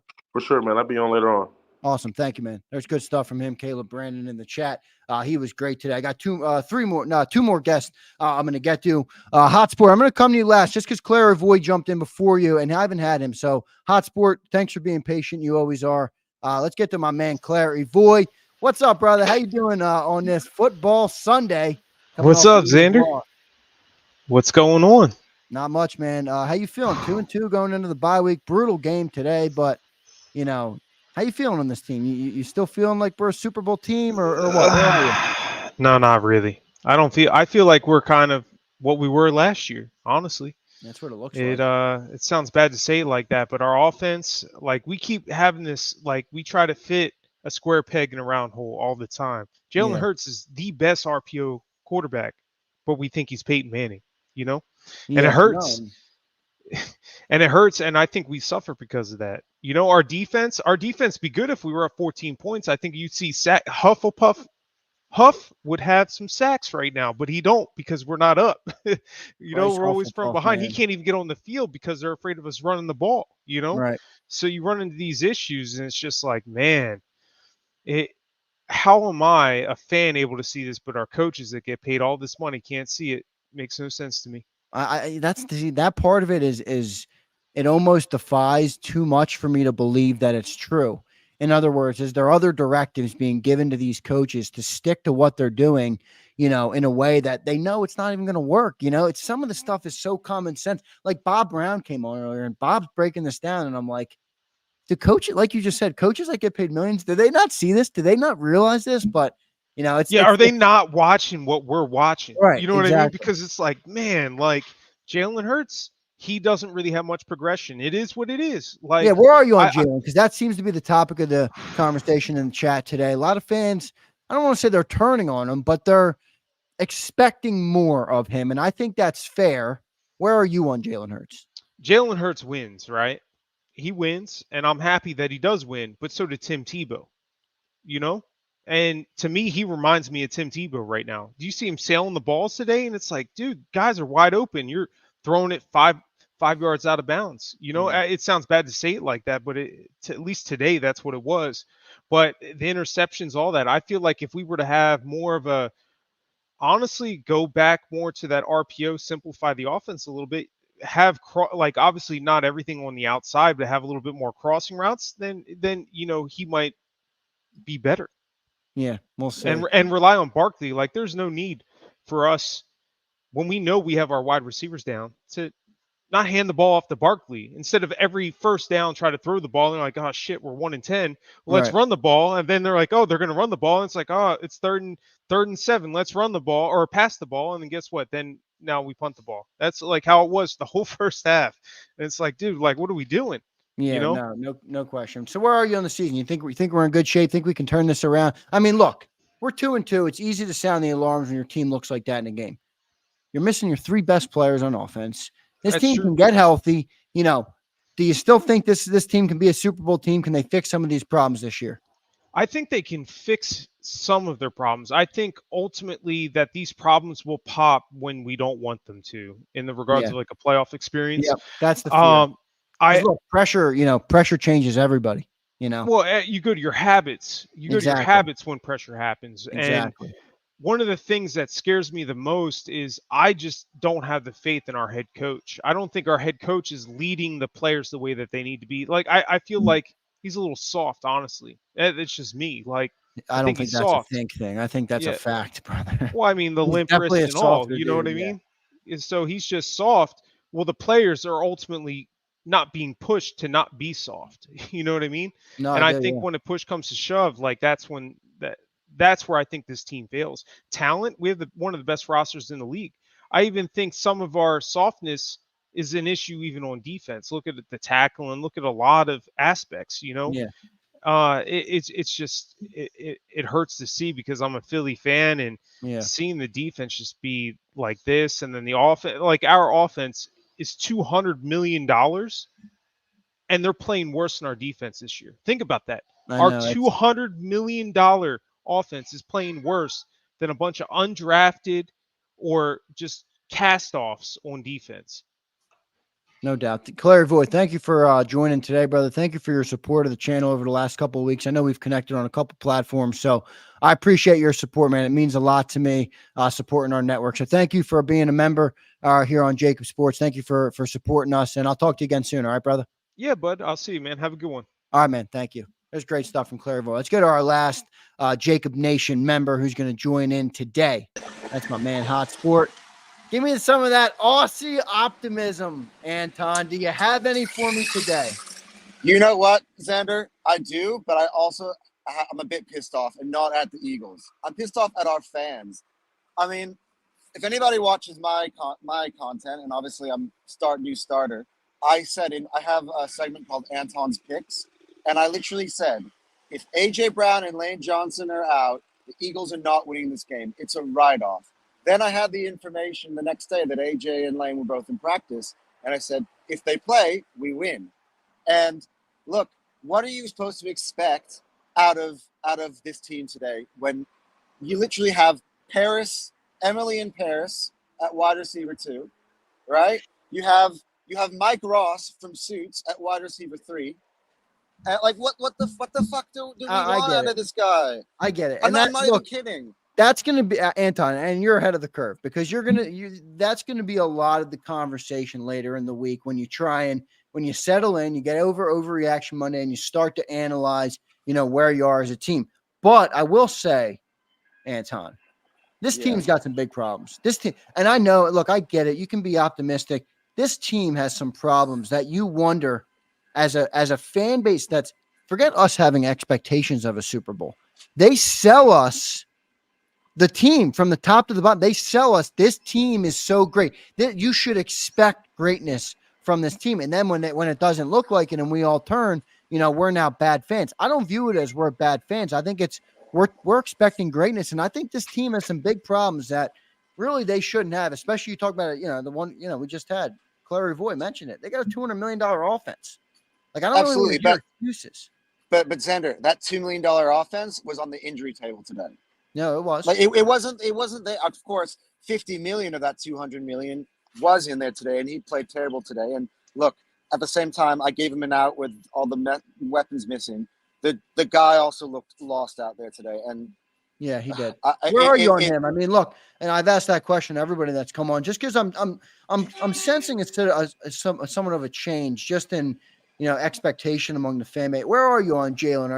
Are you still confident he can lead us to the promised land, or are you starting to have your doubts? I'm gonna sound like I'm in cuckoo land here, but when Jalen Hurts is at his best, like at the end of the Super Bowl year, I had him in the top 3 best quarterbacks. I had Patrick, Josh Allen, and Jalen after 2022. Do you not agree in that form? I would agree. I would disagree to some extent, but I think he was in the ballpark as an elite guy. But I'm just saying, at his best. Yeah. I just feel like, for instance, I'll take the Buccaneers games as an example.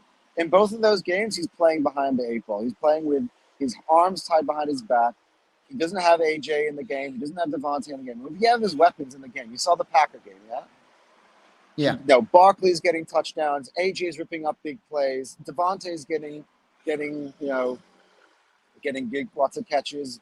With this offense, when everybody is healthy, it's coming. Now the problem is, and I'll give you this is the honest truth on Jalen, is it's very obvious to me right now is that he does need all those pieces in place for him to perform, and that would be a criticism. That would tell you that he's not an elite quarterback, but he's a serviceable quarterback if he has everything in place. And look, I think Colin Cowherd, my brother Anton, I'm not sure if you're realizing how big of a drop off what you just explained is. I know. I realize. I do realize. You do, right? I mean, you just explained to me a Josh Allen level elite player, and you've ended now that thought at a serviceable mid-level quarterback that needs every. I mean, brother, you're admitting you're not ready to say it. No. So what I'm saying is that when he has the weapons, he can look like Josh Allen. Well, yeah. And when he doesn't, he can look like I'm an Eagles fan, so I'll do it. Dak Prescott. I never rated Dak Prescott. Like Dak Prescott without any weapons looked terrible. Eagles fans underrate Dak Prescott for sure. I know. Yeah. I do that as well. But he's look, a good quarterback. But look, man, the Eagles are going to get healthy. We're going to get into the bye. I just don't like it every single time that we lose. The sky is falling. Like we lost to the Falcons by 1 point. The sky was falling. And today, I literally. I'm going to be honest. I live in Australia. The game started at 3 a.m. I woke up at 5 a.m. Right? So you didn't catch the first. Oh, make sure you go back and watch the first half. So, Zan, this is what I do, right? Because I understand. There are 45 minutes of commercials. There is 15-minute halftime. I literally watch the game on delay. I skip all the commercials, but by the time the game ends, I'm ending at the same time as you. Nice. So I watched the entire game. Yeah. But I knew I was only waking up at 5 a.m. today because I knew that we were going to lose. And like I was flipping through, I was like, okay, yep, all right, yep, 3 and out, all right, yep, 3 and out. Buccaneers score, Buccaneers score, Buccaneers score. And the problem here is again, and some of you guys have said, our offensive coaching staff go out with Emily in Paris and Mike Ross and think it's Devontae Smith and AJ Brown. And it's like, what? Yeah, they run the same offense with those dudes and expect them. Yeah. It's almost like they want them. They want so bad for them to let the players know they believe in them, that they're willing to die on the hill with them playing like it. Anton, thanks for checking in, man. We needed a little bit of Aussie optimism to close the show today. Thanks for joining, man. We'll talk to you again soon. Yeah, no worries, bro. All right, good stuff there from Hot Sport. Appreciate everybody, man. What a great I'll tell you what, it's a lot easier to lose when you're an Eagles fan. When I got the great people on here to cheer me up. By the way, my number one takeaway from all of our great people who joined today, and everybody was fantastic. I thought the O-line dude, Caleb, thought he was great. That was the first time having him on. I don't see him in the chat much, so hopefully we see more of him in the chat. He was great today. Thought everybody was great. But guys, what's the number one takeaway from all the people who spoke? It's bum juice. It's bum juice. It's Akbar again. With bum juice coming in. Akbar, you were on fire today. Man, everybody was great. Great stuff from Hot Sport, who was just on from Australia. Pretty good dedication, right? Getting up at 5 a.m. Got the game on rewind so he can zoom it all up. So good stuff from him. Good stuff from everybody, man. A couple more super chats I want to make sure I get to before I get out of Dodge. By the way, everybody, I'm just gonna get ahead of this right now, so you all know. We got a bye week now, so we got a 2-week period of hell freezing over in the city of Philadelphia on YouTube, on sports radio, on the TV stations, in the barbershops, wherever you are. Hell will be freezing over in the city of Philadelphia for 2 weeks, and it might be happening on JAKIB a little bit as well. I don't know if I'll be able to contain Big Sills tomorrow when he settles in. I thought Big Sills was mild today. I think he's going to ramp it up a little bit for tomorrow. Brian Pumper checks in. Brian, thank you for all your support of the channel, man. One of our best viewers. I appreciate that very much, brother. Brian Pumper says, I'll tell you why this team is not good. Your current captains are all soft-spoken betas. I can't name one alpha personality that has a CPAP. Brian, let's see. We run through I will say, the one thing I hated when they released the captains this year is you take Devontae Smith off for Jake Elliott. I mean, hey, I like Jake Elliott too, everybody. Don't get me wrong. Jake DeMake, I get it. He's great. Awesome kicker, 61-yarder. I get it. You're going to take Devontae Smith off the captain for Jake Elliott? I mean, when they did that, I'm looking and I'm like, why would you do that? But I guess it's voted on by the team. So let me look at the 2024 captains and run through this with Pumper. You got Jalen Hurts and A.J. Brown, Jordan Mailata, Jake Elliott, Brandon Graham. I wouldn't say Brandon Graham is soft-spoken, but you might be right in that he's not the in-your-face confrontational type of guy. Then you got Lane Johnson and Darius Slay. I mean, I don't know if beta was the right word there. I wouldn't call those men betas, but I mean, I think you might be right in that there's no real big in-your-face guy in that room, and maybe that's what they need. I mean, I'm not really sure. Nick is not that as well, so we really don't. I don't know. It's a fair point by Pumper. Pumper checks in again. I keep going to Pumper because he keeps dropping me super, so I appreciate it, Brian. He says, and I don't know if that's his real name, by the way. And he says, where's the Fred Warner person? Now, it's a good take. It's fair. Pumper, I don't entirely agree with how you worded it, but I get the sentiment of what you're getting at. Brian Pumper here says, Jalen Hurts is not a real quarterback. He's a male model impersonating as a QB. He's okay with throwing a pick if he looks good doing it. Fake R and fake skills. Pumper, you're going off, man. That's too harsh. Jalen is still a very talented football player, very talented athlete. He struggles with being a traditional quarterback. That's been his deficiency since he started playing. I mean, even his freshman year of college. So, pretty good stuff there from Brian Pumper. Prince checks in. Preach Bob Brown. Holy shit, preach. Yeah, Bob was on fire today. I love getting Bob Brown on. He does really, really a great job. Caleb, there's Caleb. Checks. Let me just make sure I got all my super chats. I do want to remind everybody, I'm not sure how many people we got left in here. I know you guys are kind of hanging out late with me. It's been 2.5 hours we've been on the show. I do want to remind everybody, I got some really exciting stuff coming, and I hope you guys are excited about it as I am. Maybe it's just my stuff, so I'm excited. But the JAKIB merch line, which some of our viewers helped me out with, Forrest, Emreus, Abe, I'm about to email you when I get off the show, man. I got one of your designs turned into a t-shirt, and I got a couple more coming. They look tremendous. So I think you guys are really going to like the JAKIB merch line. We have some JAKIB merch with I got the embroidered sweatshirts coming. And then some of them have other designs as well. I got the classic brand merch and then some other company designs coming. So I'm really excited because, a lot of people have been asking for merch for many years, and I've been very busy, and I never got it. So never got it done, and I've put in some real time in the last couple of weeks. Abe, I got hoodies, man. The hoodies are fly, Abe. So, Abe, if you know me personally, I think most of you guys know me now from listening to me all day, but if you know me personally in my own life off the air, I don't like cheap shit, okay? I like nice things. I like, if I get a sweatshirt, I don't want cheap stuff peeling off. I don't want, crappy strings. I don't like that. So I went with a nice hoodie, and I'm probably going to offer some alternatives too. But I'm giving you guys basically what I get them for. I'm not looking to make profit on them. I'm just looking to get people out there and get JAKIB the name out there for the people. But the sweatshirts are dope, man. They're going to be embroidered up, little sleeve patch too, so they look really good. The sweatshirts are really dope. Couple colors coming. So, and then Abe, let me see. Should I tease one design? You guys want me to tease a design? Let me tease a design for my man Abe. Abe, this is you, brother. This is your design. Let me find it real quick. Let me find it on my files. You guys didn't even answer if you want me to tease it, but I'm going to tease it anyway. All right. I'm not going to show you it on the merch yet, but I'm going to show you the design here. So this is just the first look at it. This might not be done yet. I might do some changes yet. Everything is still in the air. But this is the first design. And I think this is dope, man. So let me drop that off. JAKIB Sports bleeds green with our sweet JS logo, and it's bleeding green. So for those who don't know, and please let me know in the chat. If you hate this design, let me know. I'll scratch it because I got a bunch of them. But tell me if you guys like this. I think it's really sick.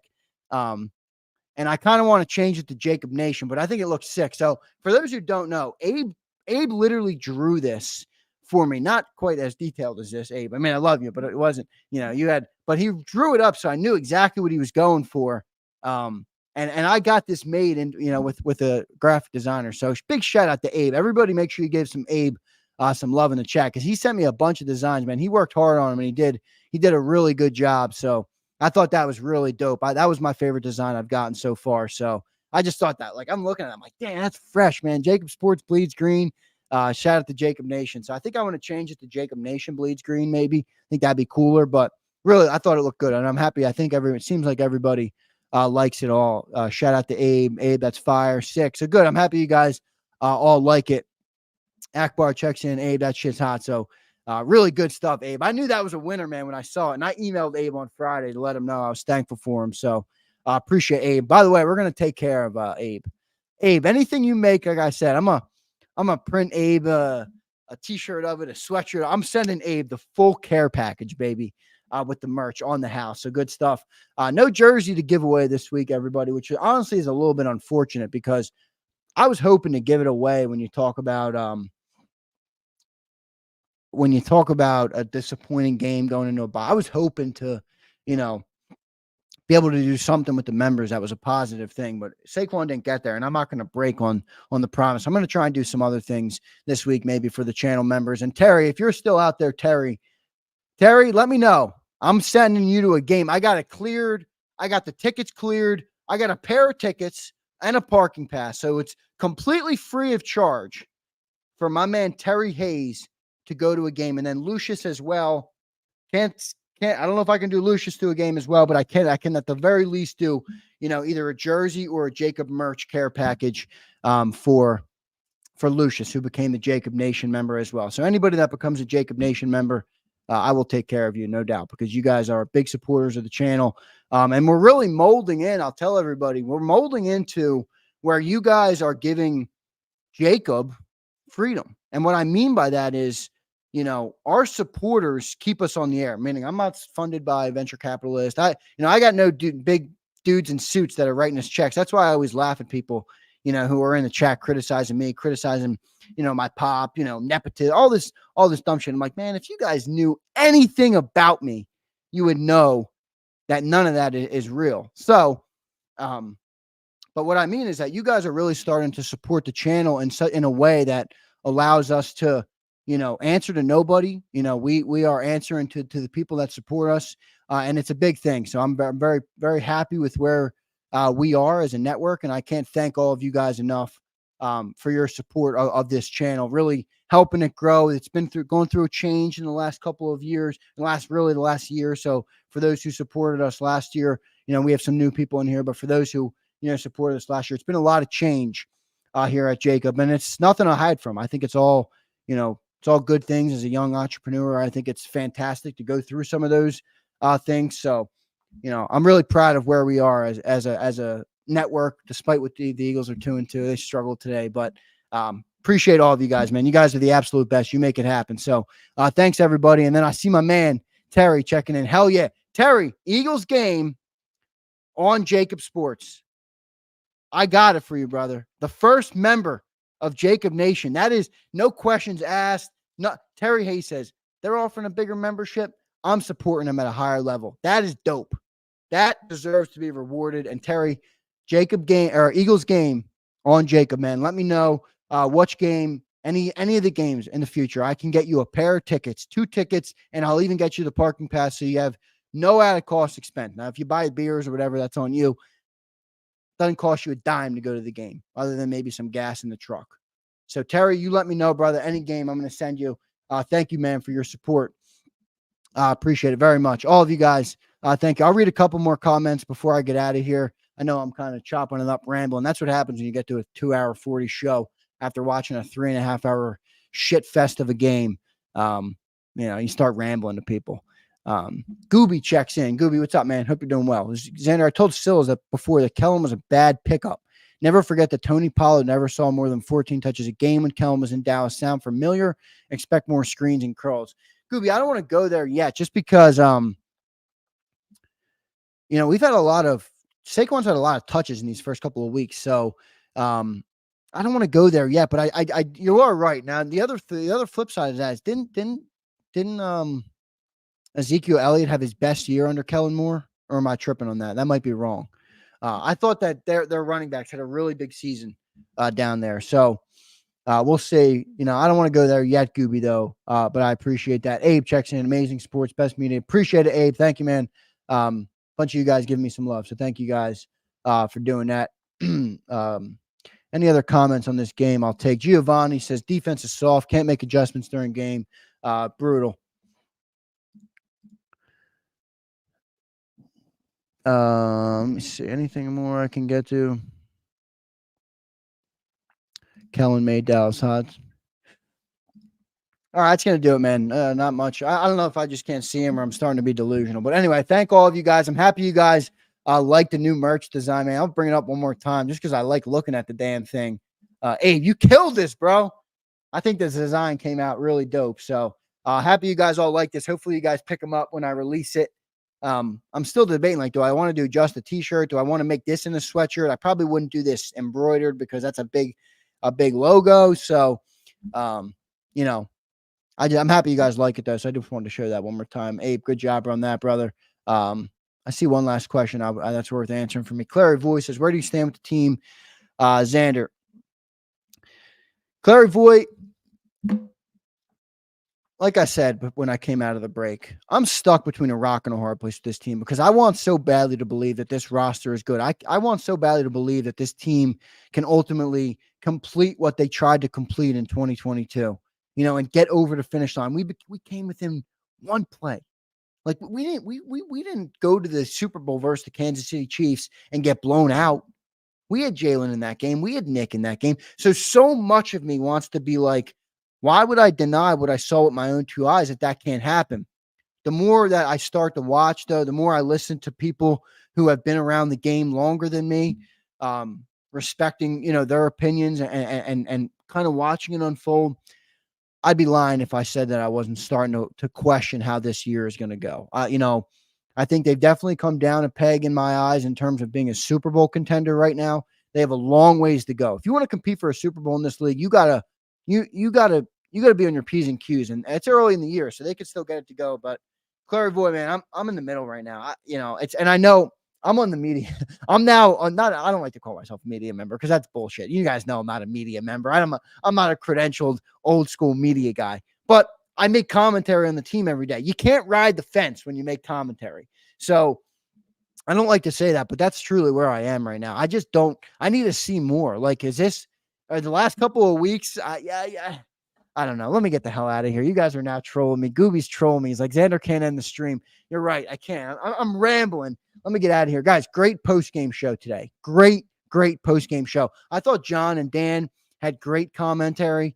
I don't like to jump in on them. Those are two guys, like I said, been around the league for a long time, or been around the game covering it for a long time. So, I like letting them go at it, especially coming off a game like that. I thought it was an excellent show today. Excellent chat commentary. Excellent JAKIB fan segment. From JAKIB Nation. I thought Bob was great tonight. Akbar great as always. Bum Juice.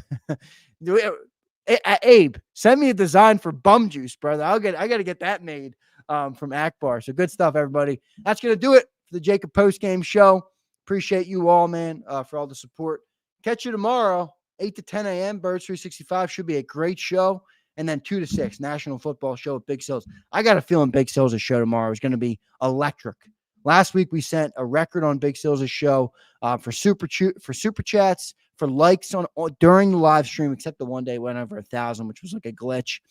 And peak concurrent viewers, and there's a couple other things. That was the biggest show for Sileo in history. So I think we're going to break that again tomorrow, coming off this loss. So thanks, everybody, for being here. Catch us tomorrow on JAKIB Sports. Appreciate all you guys. See you next time. He's blocked well and tries to cut through the middle. Oh! Your gut says Miami is going to win, and you should take the over. Your gut also said your NFT selfies would only go up in value. They didn't. But your head is on Sports Grid and knows the QB is in concussion protocol. The backup has a 45 QBR against the zone coverage. The New York D has the most sacks in the league. So yeah, trust your head. It's smarter to be on Sports Grid.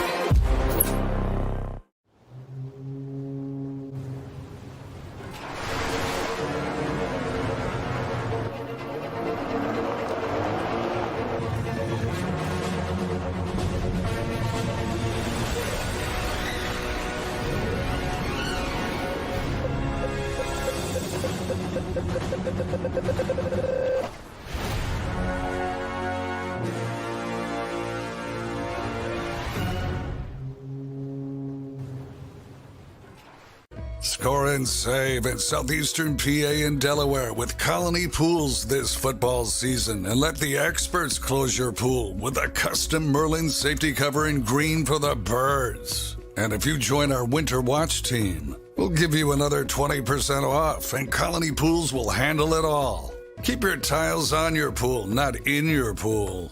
Fly with Colony right now, birds fans. Visit flywithcolony.com. I get scared sometimes. Of a lot of things. Joining in. Decisions. The dark. The dark.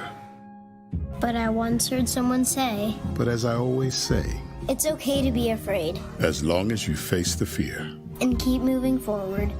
Wherever you are in life, count on the name trusted in insurance for over 80 years. Independence Blue Cross. Hi everybody, my name's Jason Lombardi. I'm an inspector at DryTech. At DryTech we offer 3 major services, the first one being basement waterproofing. The second service we offer is foundation and structural repairs. And then the third service that we offer is mold remediation. If you feel you are having a waterproofing issue, give DryTech a call or check us out online.